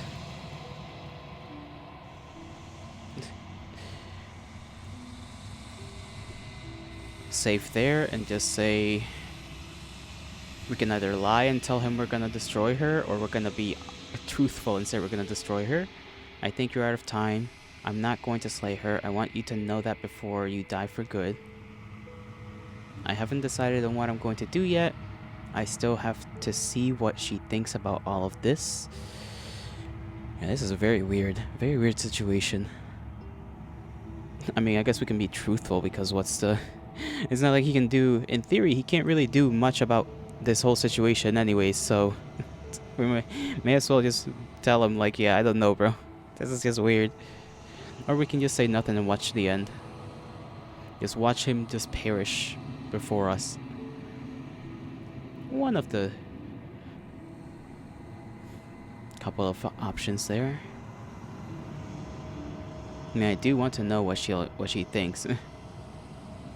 I've said my piece, and my time is up. I'm just an echo, and every echo fades away. You know what you have to do.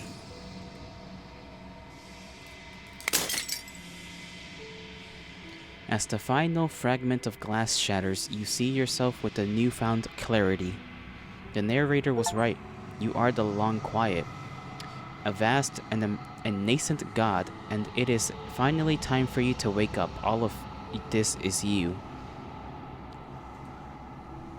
I guess that makes sense because of like the feathers and the weird wispy stuff that's following behind, right? And how similar it looks to every time the world just kind of goes away.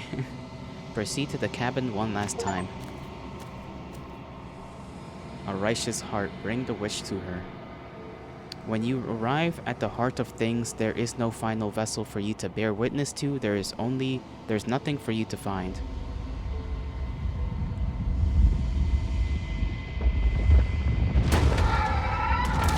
Oh, that was just like a wave of her. I can finally see you, and you can finally see me. It's been so long, and my heart has ached for this moment. I've missed you dearly.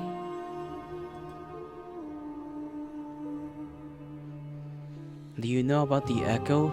Did you hear our conversation? Every word you spoke found its way to me.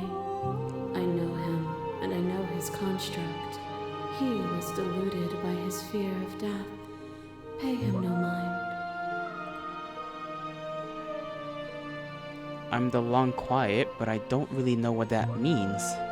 Names are their attempts to capture that which cannot be captured.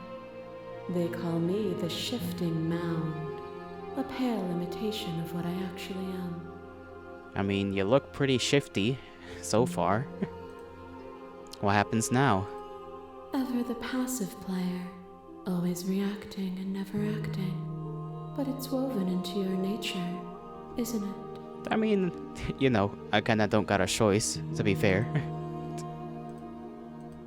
When the echoes spun us from one into two, he gave you a choice and me a role to play. I am not death, but I contain it in my multitudes. So, will you attempt to destroy me and bring about a world devoid of death and the possibility of meaning? Or will you open the final doors to our liberation? There's so many stories we've left unfinished. Can we really just leave? Even as your eyes begin to open, you still hold on to the notions of is and is not, of beginning and end, pitch black islands in the blinding light of the infinite. There is nothing to resolve, nothing restraining us but us.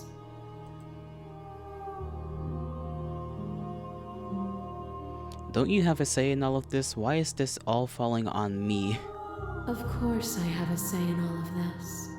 You and I share reflections of each other's burdens, just as you and I share reflections of each other's gifts. If we didn't, the winding paths that brought us here wouldn't have been full of strife and conflict.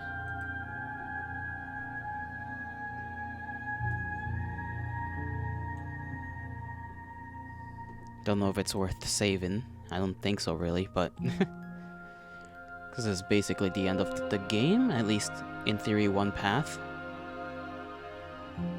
There has to be another way.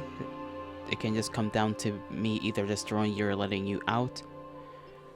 If you were always going to become this, then what happens? Then what was the point of me doing anything? Did it ever matter what roads I walked if all of them would have led to this moment? If you're saying that, it's because you don't yet understand. But we cannot use words alone to grasp at things that words cannot express. And you cannot rationalize with logic that which defies it. Violence and passion are dances that both of us know well. If this is what it takes to enlighten you, then so be it. Behind your back and a trick behind mine.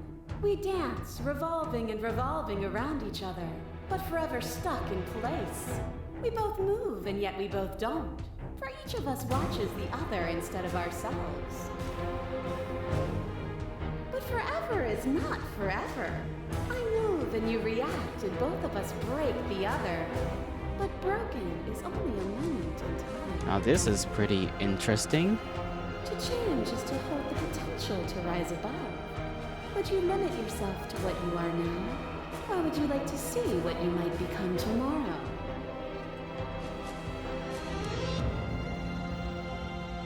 We can either address the vessel statement directly, appeal to your shared humanity, reject her authority, argue your independence, reject her perspective. Oh god, nobody told me I was gonna have to go big brain in this, like, discussion. What the hell? What the hell did she even say? Violence and passions are blah blah blah. Okay, a trick behind your back and a trick behind mine. We dance resolving something something, but forever is not forever. I move and you react and both of us break each other. But broken is only a moment in time. To change is to hold the potential to rise above. Would you limit yourself to what you are now, or would you like to see what you might become tomorrow?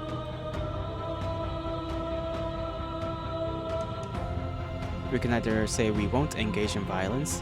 You act as though the world can't exist without you, but I've existed without you. So arguing independence, we can reject her authority. You've done nothing but lecture me since the minute I got here. Appeal to shared humanity. You speak about life and death and change and stagnation, but this isn't what any of this has been about.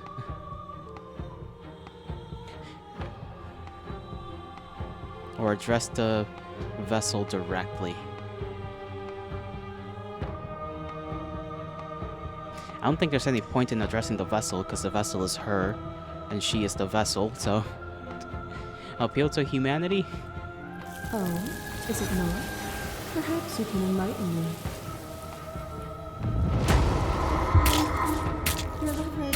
stake into your body, and another, and another, and another. Do I miss your heart because I can't stand to see it go? But the stakes meant nothing to you. You had a desire, and you set that desire free. You lifting me and me lifting you, forever and ever and ever. Consumed by true belief, there was nothing that could hold us back.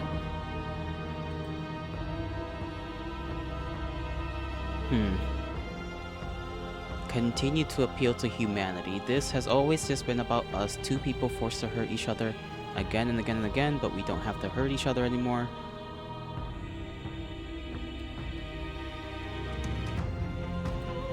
You cling to your emotion, pain is suffering. There is beauty in ugliness, and love in conflict. I guess she is beyond humanity. Once was one, then was two, and then was one again. You gave me shelter when you burned mine down, and then you struck another match. I pulled you from the ruins, and then we built a life. What once was one, then was one again. The peace didn't last. The worm in your heart came for us. It took you from me, but he took me with you, and together we both left. What once was one, then was two, and also one again. You and I are bound together. To rid yourself of me would be to leave yourself forever incomplete.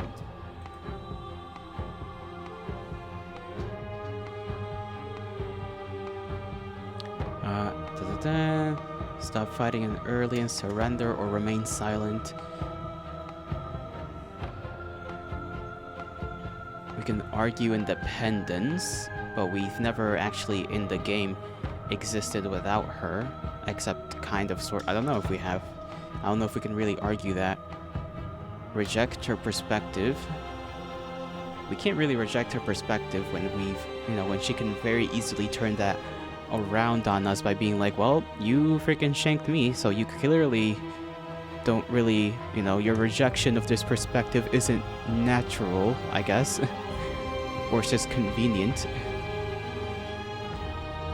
This feels like a boss battle, bro. Boss battle of words. And I don't know how to just address this situation. I guess explore, right? Address the vessel. Just because we're bound doesn't mean I can't be whole without you. That was terrible. I never want to be so close to anyone ever again. I never wanted to get pulled into you. I just didn't like sharing a body with you. And you rewarded me with more than of what I didn't like.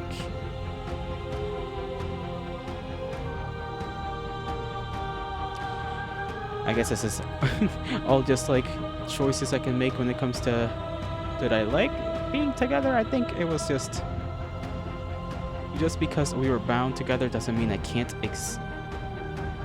be whole without you. I mean, we were never alone. That's the other issue too, that we always had either the narrator. We were never by ourselves in the game, right?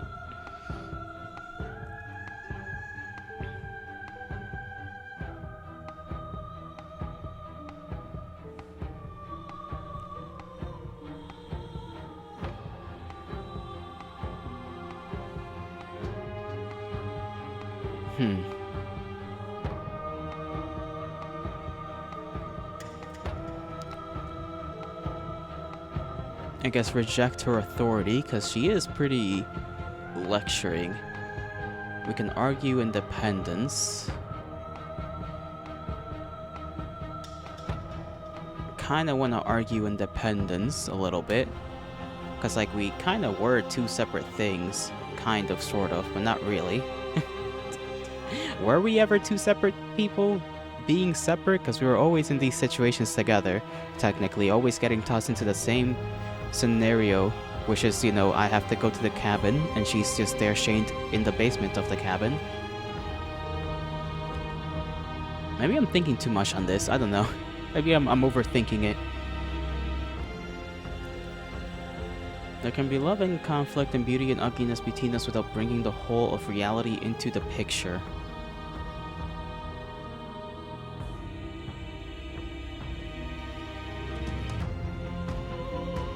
How about we reject her authority? I guess rejecting her authority and arguing independence is two different things.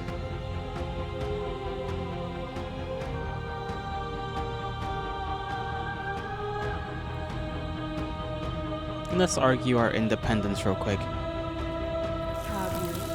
Or should you think of as independence merely an illusion? Without me, you can have no contrast. And without contrast, you have no shape.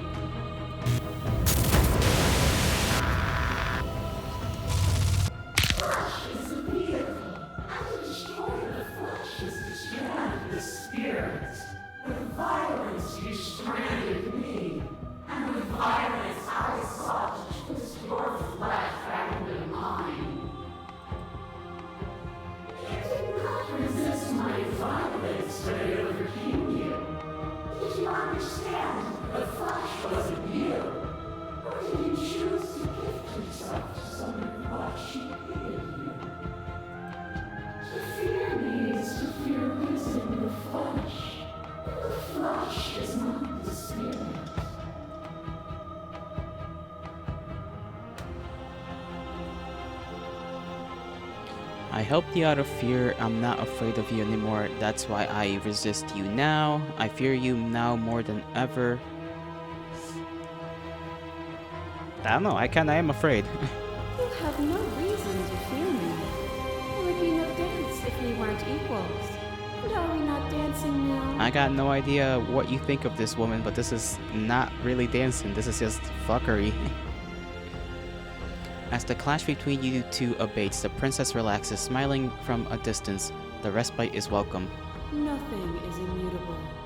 Everything that is exists only in relation to everything that isn't. There is no constant. There is no center. Open your eyes and accept what we are. We can leave this prison together. It isn't easy to believe in the things you believe in when you get to sit above it all. What do you think happens when we leave here? I guess I'll just do one of these right here. Save real quick. I never wanted to fight you, but how do we leave? Slay the princess, I can't let that happen. I can't let everything die. I have to fight for a better world. You are cruelty itself and I cannot let you exist. I don't know what the answer is, but there has to be something else. This can't be this. I won't kill you, but I won't set you free. You've done everything you can to make me understand your perspectives, but you keep dismissing mine. If you think you can change me, then I must be able to change you. What I offer you is not perspective. It is truth. Whatever you're trying to do right now, you don't have to do it alone. Which hero are you? I don't think it really matters in this moment. You have no idea how good it is to hear you. I mean, at least there's somebody else in this fight, because goddamn, I'm out here confused as all hell.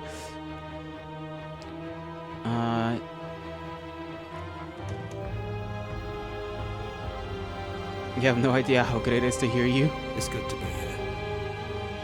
She's too many things all at once out here. If you want to get through to her, you need some way to get through all of that divine confidence. Yeah, that's what I thought. She's too everything to really understand just our more singular perspective, I guess. But even then, like, even we are technically multiple things. It's just we're less things than she is. We're like maybe 6, 7 different guys. She's like whatever Still a many piece of guys. me, nestled close to where it all began. I can take you there. I can take you to her heart. It's time to resume our dance. She's relentless, isn't she? Let's make this quick. Are you ready? I'm ready, bro. Let's go. Let's go.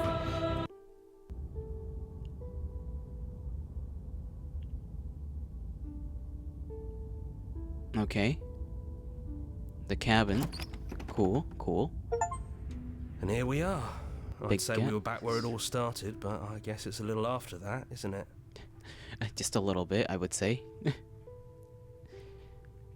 She's all over the windows. She's everywhere. Do you need me to describe things? That'd be nice. A little comfort in an almost unfamiliar place. The Contrarian. He was the first other voice, I guess. You made it here too? We never really got to talk to her, did we? This one, I mean.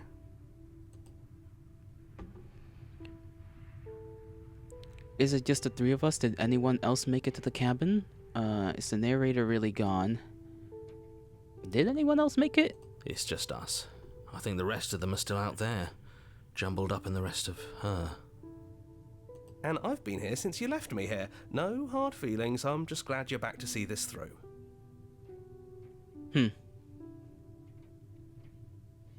I'm wondering if the Contrarian was supposed to even be the first one we met, you know? Like, I have to... This is definitely one of those games you replay maybe once or twice, but...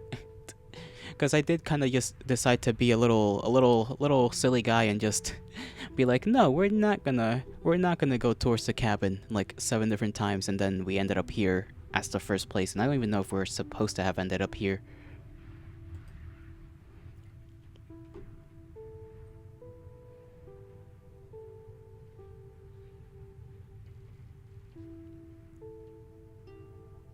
Is the narrator really gone? Yeah, it's dead silent in here.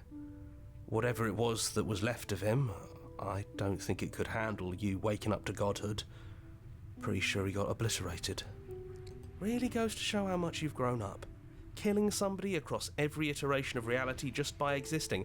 I don't even know what I would do if I were in the driver's seat with that kind of power. Bro, you have no idea. I don't have any clue what I'm supposed to be doing either. Good riddance. I don't actually know how to feel about him being gone. It's funny, after everything he put us through, I'm kind of sad to see him go. Let's just enter the basement, I guess. No blade it is.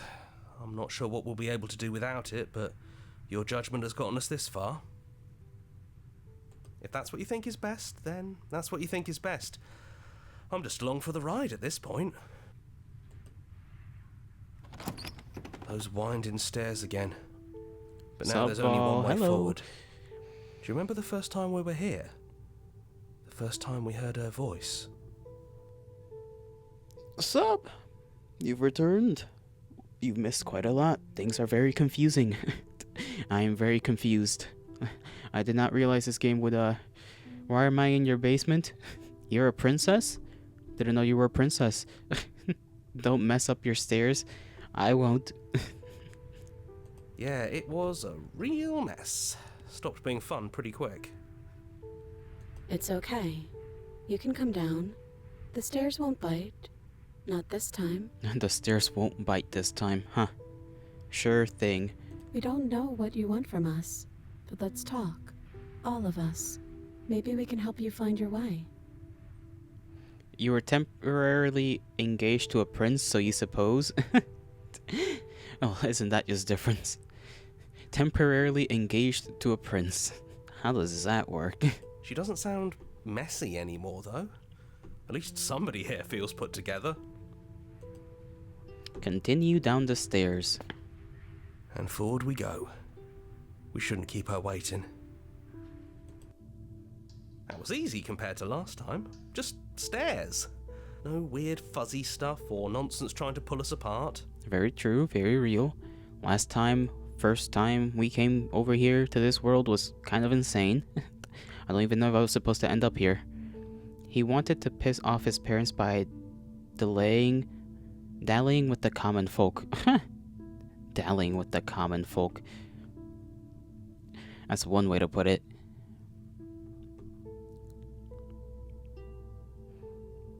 Yeah, that wasn't so bad. So you didn't bring the knife. After all the lives we've lived together, and all the lives we haven't, you somehow found a way to move outside of the script. This is me moving outside of the script? Well, I guess that makes sense, because, you know, game is called Slay the Princess, and we're not slaying the princess, because I don't wanna. Are we missing a page? Maybe. sit down with them. Let's see what they're all about now. Now that they're not like a million different things, just only 3 in theory. And I guess I'm just 3 things too, because I only got 2 voices in my head, and myself, which is very cool. Things would be a little confusing if I had more than... Well, I think the most we've had is like 4. There's me, narrator... Actually, no. What's like the max? Maybe 4 was the max. Me, opportunist, sad guy, the emo dude, I forgot his name, and somebody else. So yeah, like the max voices we've ever had is like 3 voices and ourselves. What if we just leave? None of this was ever really fair for either of us. It kinda wasn't, I'm gonna be honest. Which princess are you? You look like you did the first time we met you. Is this really you? What do you think of her? What she wanted us to be?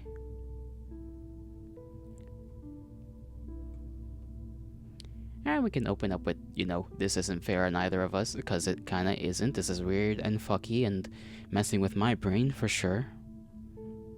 Is it unfair if it's our fault? Was it not?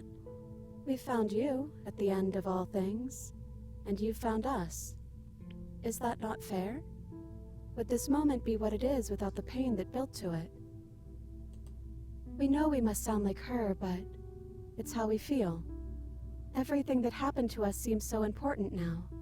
We walked a long and winding path together, and we've cherished every second of it. Besides, I don't think fairness has much to do with anything. Okay, fair enough. If everybody's on the same page except me about this whole fairness thing, I just think it's weird that we got put into this situation. I never got the chance to talk to you before you were taken away. Not you at least. I'm sorry for what I did to you. It's so good to finally see you again. I don't think I want to be a god. I can't, you know, being this kind of god is definitely a struggle. Don't even know what the long quiet is supposed to be. We don't know what she's supposed to be. What do you think of her? What she wanted us to be? We don't know. We've seen through so many eyes, but all of them have been hers. We like you as you are. We like us as we are. Maybe we would have liked her version of us too, turning the wheel of a cosmic cycle together. But that's not the choice you made, even though she did everything in her power to convince you. She is not good at it. She has ended up confusing me more than anything. It took courage for you to make your way down here, away from the paths others would have had you walk. We find that courage beautiful. But that's the worst part of us. That's me she's talking about. Well, I don't know about that, but yeah, maybe within the context of the story, us being like no and then deciding to go off the script, you know, technically is not a good thing. I think that's the point. There is no worst part of us. There's just us.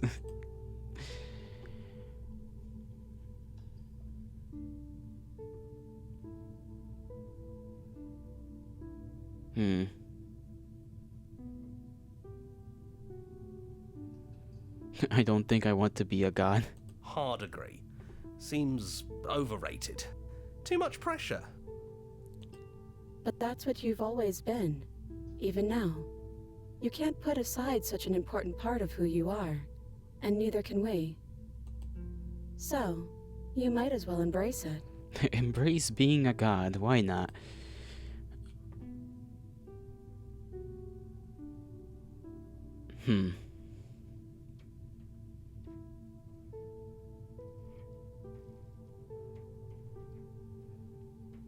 Will I finally have your name? And was that the first question we asked her? Like her name? Does she even have a name? It's just a princess and whatever we are. The long quiet. We're just a stranger. But that doesn't mean we have to be distant from you. It just means that we'll always be able to find new things to discover in each other. Just a stranger, alright. That's sweet, but it's also a little sad. Yeah, I agree. I think it's only sad if we want it to be sad. Perspective, I guess.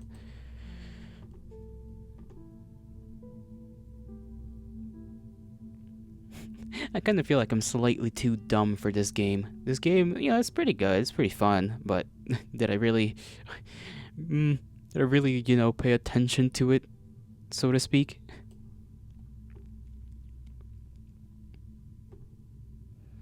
Are you the same as you are out there? Which princess are you? I never got the chance to talk to you before you were taken away. Not you at least. I'm sorry for what I did to you. That's okay. No hard feelings. In a way, you helped us become a version of her. But we weren't very good at it. A conversation with us then probably wouldn't have been very insightful. That's probably why we were taken away. That's all we had to offer you. It was time to change again. After all we did, she's just forgiving us. Just like that. That means a lot. It do mean a lot. That it do.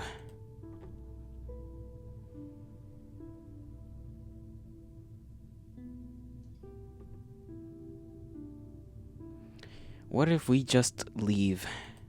He'd hate that. So you should do it. Even if he isn't here anymore, it's the spirit of the thing. It's in spirit. What if we just leave in, contempt of narrator? Leave? But what would happen if we left with you? Would we exist inside ourselves? Are you sure you want to find out if that's possible or what that would mean for you? Huh. Didn't think about that, because we're two gods, I guess. Is that what you want?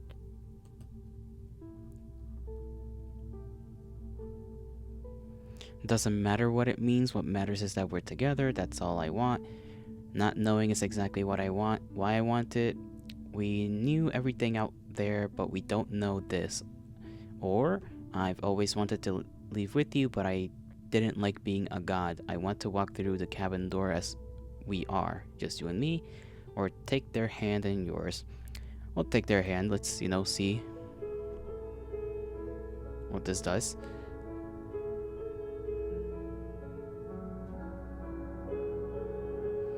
I guess doesn't matter. No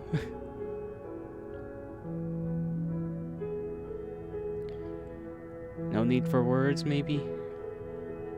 Sure, no need for words. Let's just get out of here. After so many iterations, so many different versions of us clashing and coming together and clashing again, leaving with you feels like all we ever really wanted. I think I'm gonna stay right here. Whatever you're doing right now, wherever you're going, it feels like it's for just the two of you. Yeah, I think we've done our job. Okay.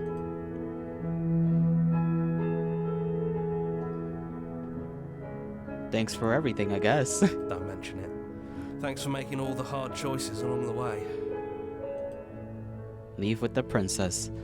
Let's see what ending this is. Hands clasped together, you and the princess leave the basement behind for the last time. It's quiet as you ascend, a comfortable silence filling a space that used to be flooded with violence and words and noisy thoughts. But there is an energy in the silence, an electricity, the anticipation of the unknown. At the top of the stairs, the princess stalls, eyes fixed on the cabin door. You feel their hand tremble in yours. They're unsure of themselves for the first time in their very long and short existence. They have no part to play anymore, and they know this, yet they still are. And then they cross the room to the door outside, pulling you excitedly with them. We can feel the threads of all the stories we've told together, all pulling us back down the stairs and into those chains where we know the outcome of everything that could ever come to pass. It's comfortable there, but it's confining. We want more. We want whatever might be on the other side of this door. Something new that we'll experience together, with someone who exists outside of us. with someone who can see us in a way we can never see ourselves.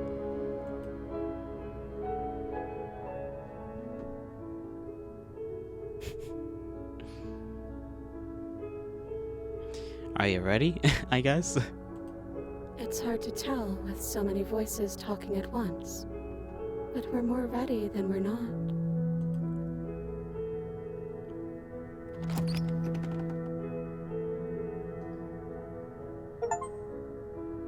Whatever it is, you'll face it together. There we go. The voices in your hand. Jonathan Sims. And Nicole Goodnight is the princess. Like how that's just the way they refer to the voices in your head. Good to know. Very direct way to tell me. Thanks.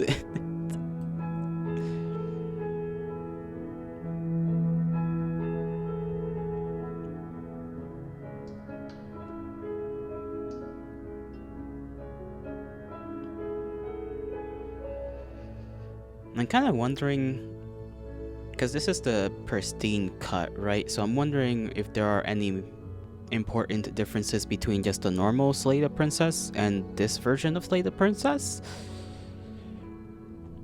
Obviously, there's the other endings. There's just accepting, you know, her and doing what she wants, or killing the princess, which is 2 other endings. So there's 3 in total. Don't know if there's any other like fragments of her to like talk to, if there's any other paths, right? There could be, or maybe there isn't, I don't know.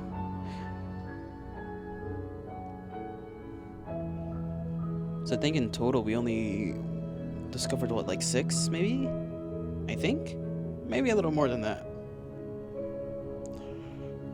'Cause I'm trying to remember. We did 2, I guess, in this stream, and then I think 3 in the last. Maybe 4. Wednesday the snake spoons the cat and nubs the small monster. That's cute. Finish the game. The good ending doesn't count. Our song. Thank you for playing. As an expression of our gratitude, here's the track order for a playlist. Special playlist just for you. If you'd like to take a screenshot, you can hide the UI hitting H. I can just do one of these. There we go. Can you really just hide the UI hitting H? Oh. Well, that's good to know. And now that you've finished the full story for the first time, you've also unlocked the gallery. You can access it from the main and in-game menus under the Memories tab, and it's full of clues that will help you find undiscovered vessels and interactions. Happy huntings. Oh, a mailing list, Discord, subreddit. Follow us somewhere else, make your playlist. Explore other games. You got other games? Hold on, let me check that out.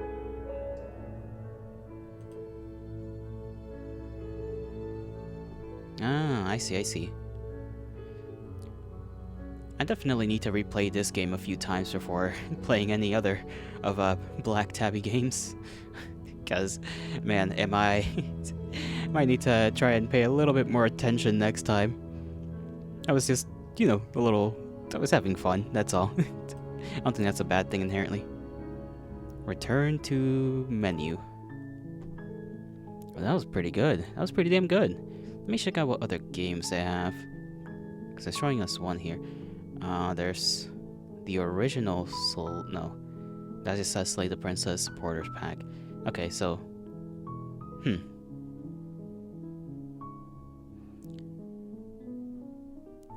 Their other game is Scarlet Hollow.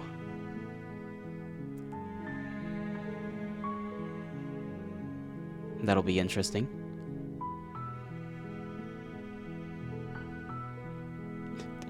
Might put that in the my wish list, actually, now that I think about it. Early access right now, which is fine. That's fine.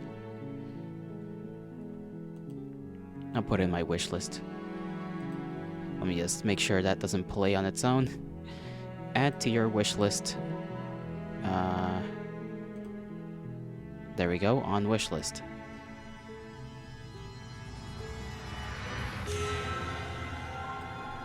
Like I said though, I'm still a little curious. There are some things I am a little confuzzled about, and I think that's normal. I think that's kind of the point. What do I have on my wish list right now? Oh, right, those 2 games. Okay. Alright. Well, I don't know whether we should continue or whether we should maybe continue some other day. I feel like we should continue some other day. I feel like I got to definitely replay this to, you know, look around for some other paths, some other vessels. And maybe if I pay a little more attention, like I said I should a couple of times already, I may understand what she's trying to say. Because she's using a lot of, you know, talk around, as I like to call it, where she's saying something, but not, you know, in a direct manner, and therefore my ass cannot understand. I'm a little thick-headed, you see? A little thick-headed. I guess we can just chill, we can vibe, we can actually, let me look at the gallery. In the memories, right? Reset gallery. That's an interesting choice. Memories.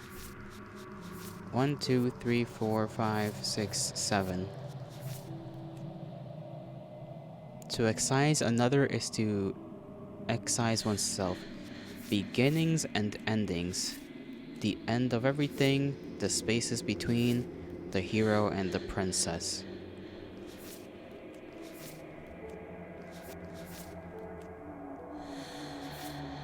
That's right, the specter. 1, 2, 3, 4, 5, 6, 7, 8, 9, 10, 11, 12, 13, 14, 15, 16, 17, 18, 19, 20, 21, 22 different vessels, and we've discovered 1, 2, 3, 4, 5, 6, 7. 7 vessels, alright. 7. Sacred number. Isn't that a sacred number? I feel like that's a sacred number. The number 7. I may be wrong, though.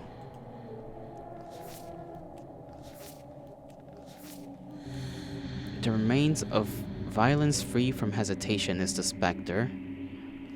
The nightmare, fear locked away in the basement of your mind. The wraith, a broken doll, a spirit slain. The princess and the dragon, to excise another is to excise oneself. The witch, offering one hand while concealing the other. The stranger, a peek behind the curtains likely far too soon. And then the damsel, unquestioning commitment to the other.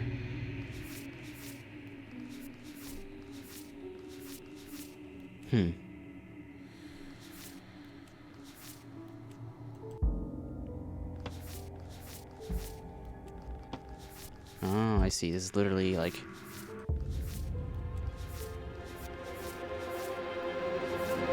There's plenty of stuff to discover still. Plenty to know.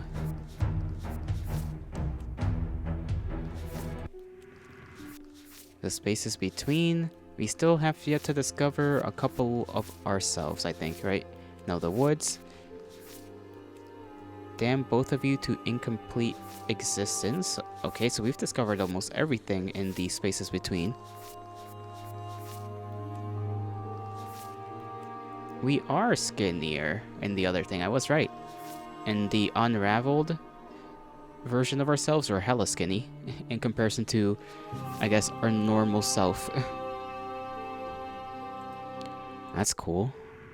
And then the hero and the princess. The good ending. You did it. You solved everything. Right? I think we got that when we just like went in there and just murked her. Everything would be so easy if you just would do exactly as I say as quickly as you can. Did we do that? I think we may have done that. Find a stranger. Find a specter. I guess this is like every actual pathway that we can go down, right? You're on a path in the woods, that's the beginning. This is like when you decide to reject it. 1, 2, 3, 4, 5, 6, 7, 8. 1, 2, 3, 4, 5, 6. No, there's more. Okay, so there's 8 other ways to, I guess, enter a new path? Kinda? Find a witch. Find a nightmare. Get her to break her own chains. I know we can get her to be mean, which is kind of... We only got, like, slightly a taste of that when we, I think went down the Wraith path, basically? Or I guess the Nightmare, technically. I've forgotten which one she was, like, kind of sassy. I think it was, like, when we first found her.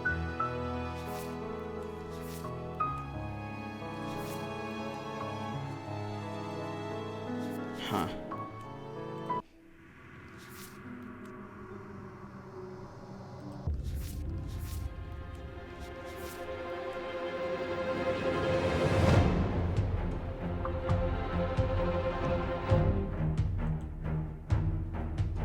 This picture's pretty cool, by the way. It's like, it's like so cool, actually.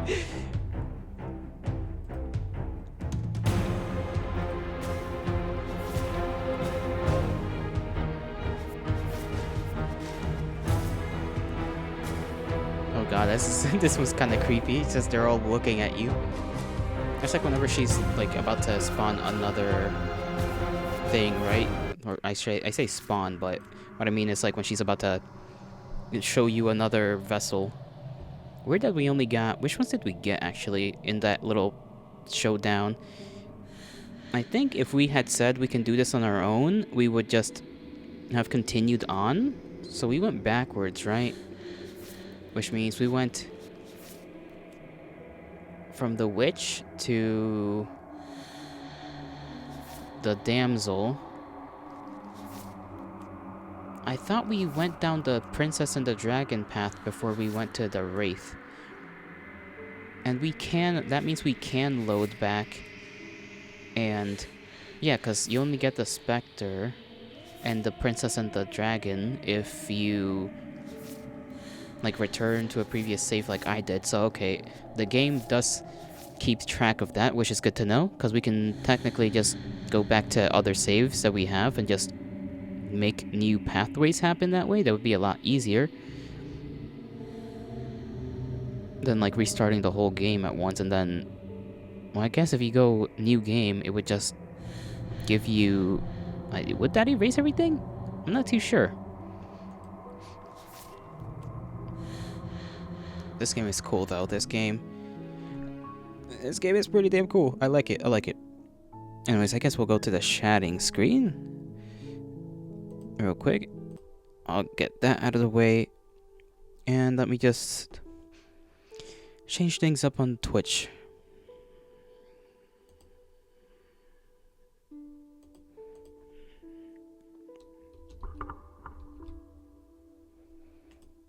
Just chatting.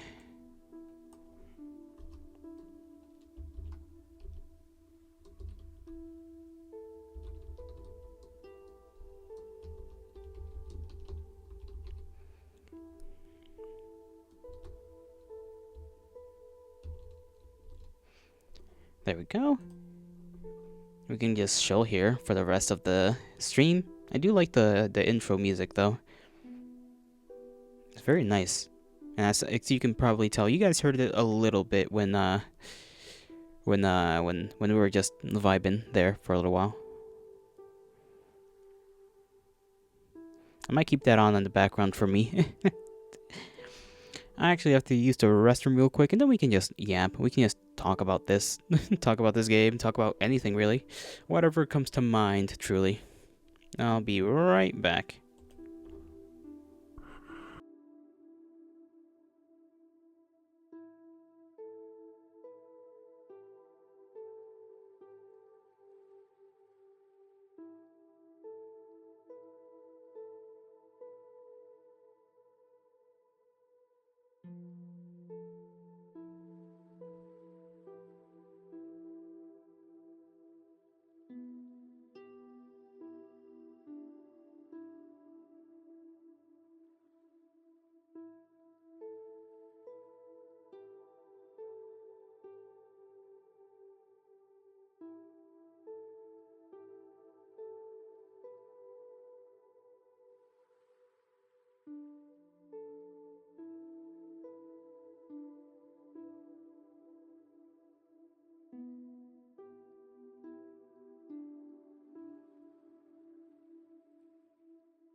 Hello, I'm back.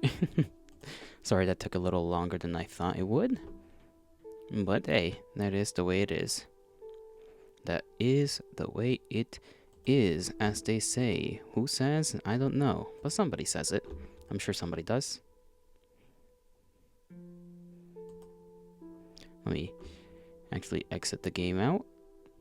How do you all feel about this game so far?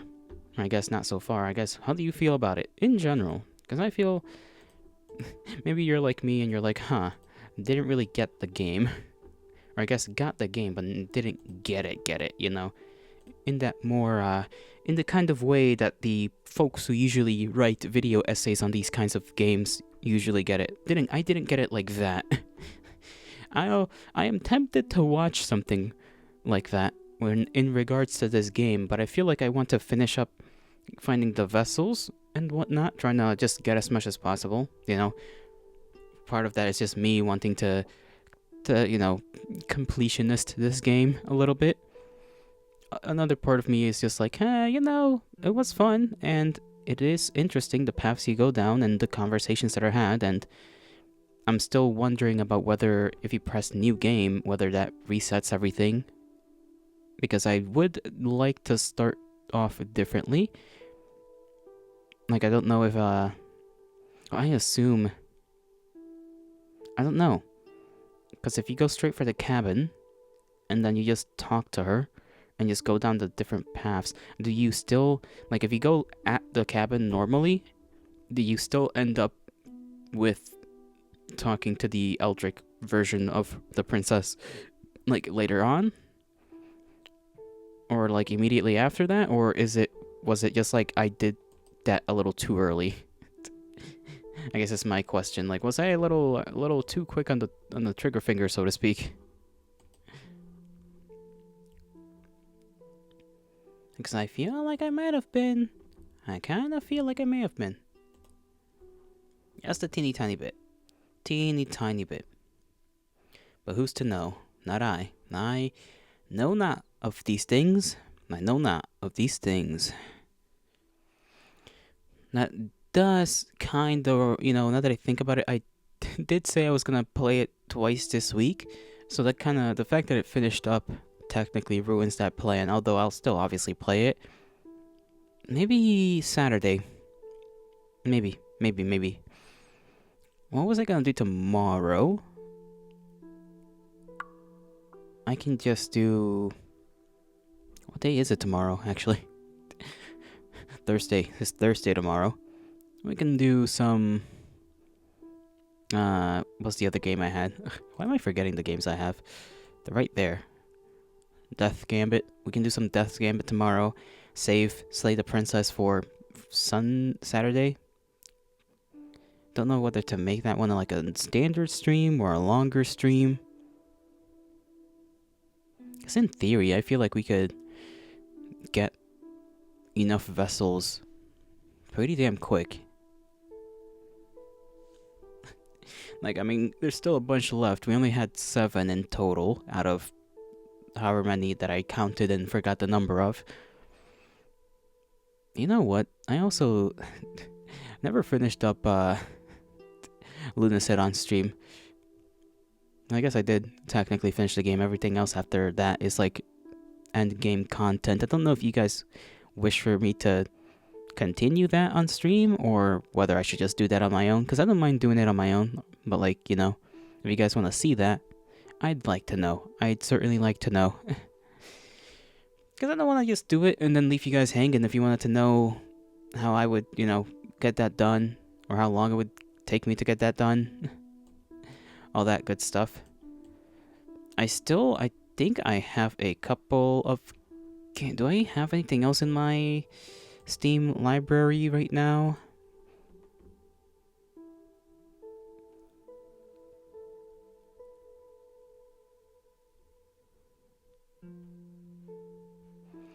Right, we still have to do Marfusha. We still have to finish up a couple things when it comes to Marfusha. Get the endings with the other girls. Because then I wanted to... That's right. I almost forgot about Marfusha because I need to play the second game. but I only wanted to play the second game after I finish up, like, whatever the hell, the paths, all the different endings with the different girls, to see how we finish things up in that. And I think, yeah, after we finish that, Marfusha, we can go to Snezhnika. Sentinel Girls 2. Let's just call it Sentinel Girls 2. And there is also the star named Eos, which is a kind of puzzle game, story-based puzzle game. Which that one I got because of the art. It looked very nice, so I wish to play it. But that one's gonna come along a lot later, I think. Maybe next month? Maybe? Depending on how the rest of this month goes.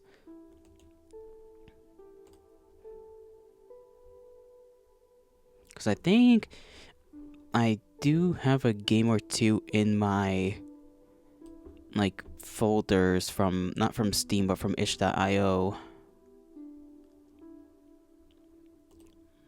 that I've not played. Right, I think these two were horror games that I just never got around to doing. I think they were the ones for... One of them was definitely... Well, they're both kind of horror games. No Skin and Beacon's End. And I guess I can try and find that other game that I talked about a little while back that was inspired by LSD Simulator. There's the demo, I think, on itch.io, but I forgot the name of it. I'm sure I wrote it down somewhere in my notes. I'm most certain that I wrote it down in my notes somewhere. And there is... I think the one on itch.io is the demo, so I may get that one, play that one, and if I like it, then I'll go to Steam and get I think the full version or some extended version. It's either their full version or some extended version of the game. Either way, I'll definitely get around to doing that. And what else? What else does a little old me have to speak on? I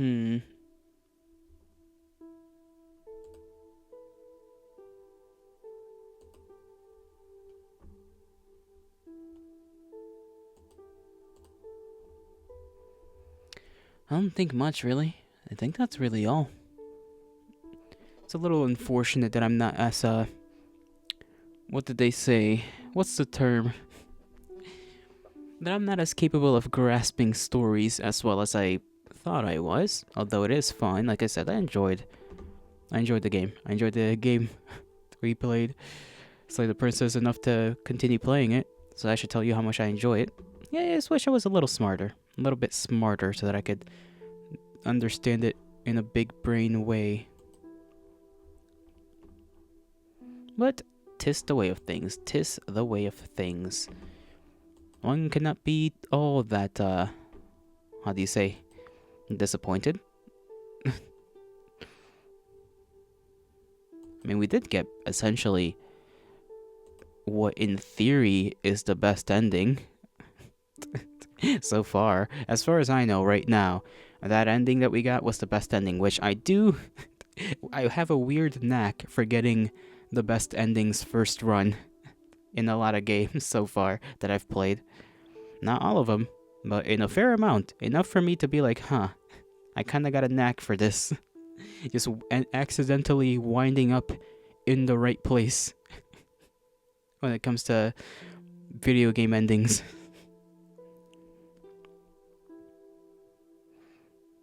I don't imagine there's anything beyond what I think are just the three main endings, right? There's that ending, in theory, right? There's the ending where we just accept what Eldritch Princess, says and just, like, follow with what she wants. And then there should be the part where we slay the princess and, I guess, kill death. That still confuses me. I still don't understand that whole, the whole idea behind slaying the princess to destroy and kill death, because dying is like a horrific thing to the Echo, which is the name of the narrator.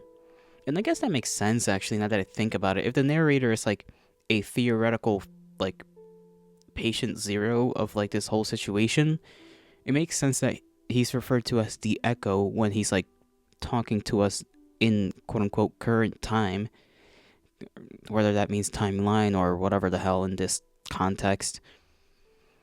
It's like, oh, he's the Echo because he's technically from a different timeline where things just didn't go right. And we still know very little about him other than, like, he's been there with us almost every time we exist. First voice we hear is his voice, like an echo from the past.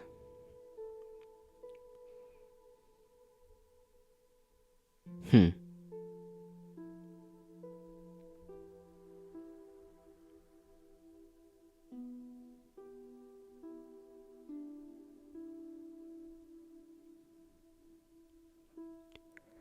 kind of closing my eyes to try and push out any other thoughts. Just give my space a little bit of time to cook. Just give it some time to cook. Because I'm still thinking on some of the words she said in that last bit. And I'm wondering if I'm certain that if we said I can do this alone, then we would have just continued,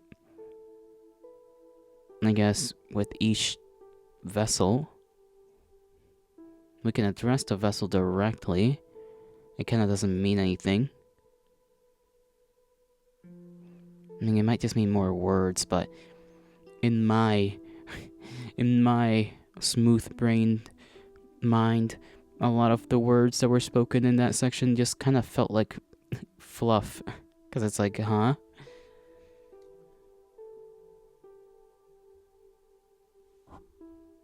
Sorry, I just like kind of smacked the mic with my face a little on accident. It was an incident that was not done purposefully.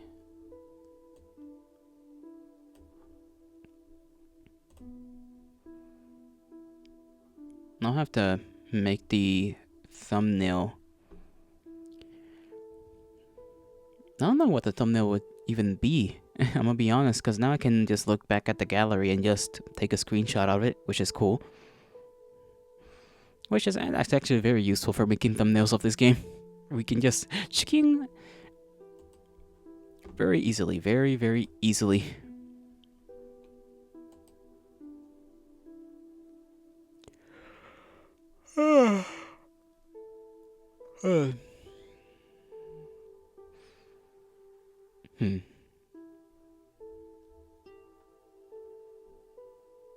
Maybe I am too smooth-brained to just. I can't wait. I just can't wait to play the game again, get everything done with it, so that I can sit down and just watch somebody explain to me what the hell that game's all about. Because obviously, you know, as the title suggests, as the story itself, the game tells you, it's a story about love. And I guess every vessel is a representation of a sort of aspect about love that a person can kind of, I guess they're weirdly enough, because they do have each description, and I feel like, you know, when you take that into consideration about the game being about love, it's like, oh, they're all basically extremes of an aspect of love, right? All just separate extremes of an aspect of love, at least in my limited understanding.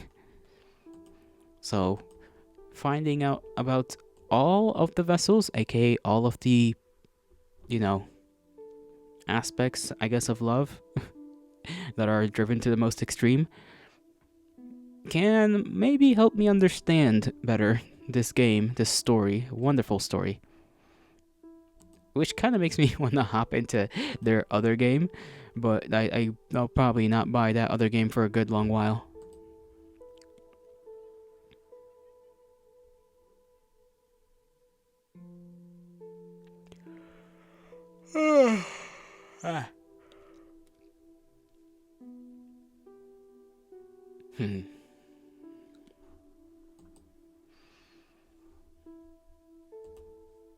Kind of want to watch some videos with you guys. Don't know about what though. Maybe I'll even do that with you guys when I finish the play this princess game. Just complete it in full. Get all the endings, get all the vessels. Maybe I'll just watch that with you guys and be like, oh, that's what this means. Or, I get it now, you know? Try to be smart.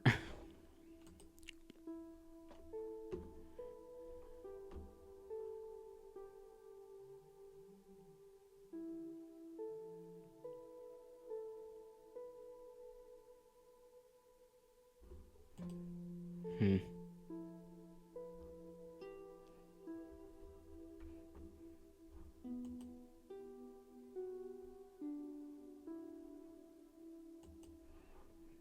I feel like a cube. My brain is like becoming a cube. Quite cube-ish. Cube-like. Cubicle. A cubicle is not what I think it is. Isn't a cubicle just like an office space thing? I'm pretty sure that's what a cubicle is. It's just a little office space thing. The place you work inside of, basically.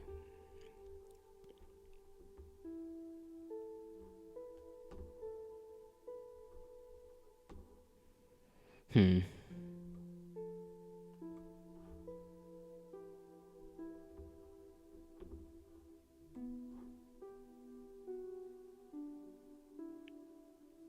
Oh well, sorry. My mind is like drifting off and about and whatnot. I think I'll just, I'll leave you all here. I need to prep some things anyways for my nutrition. I need to eat. I need to feed myself. And I think having a head start on that would be just fine. I hope you guys don't mind all that much. I bid you all, by the way, a good farewell. Have a great rest of your mornings, afternoons, evenings, and nights, wherever you are. May the gods bless you, and may the stars shine in your honor, my kindred. I'll see you all tomorrow. Bye-bye.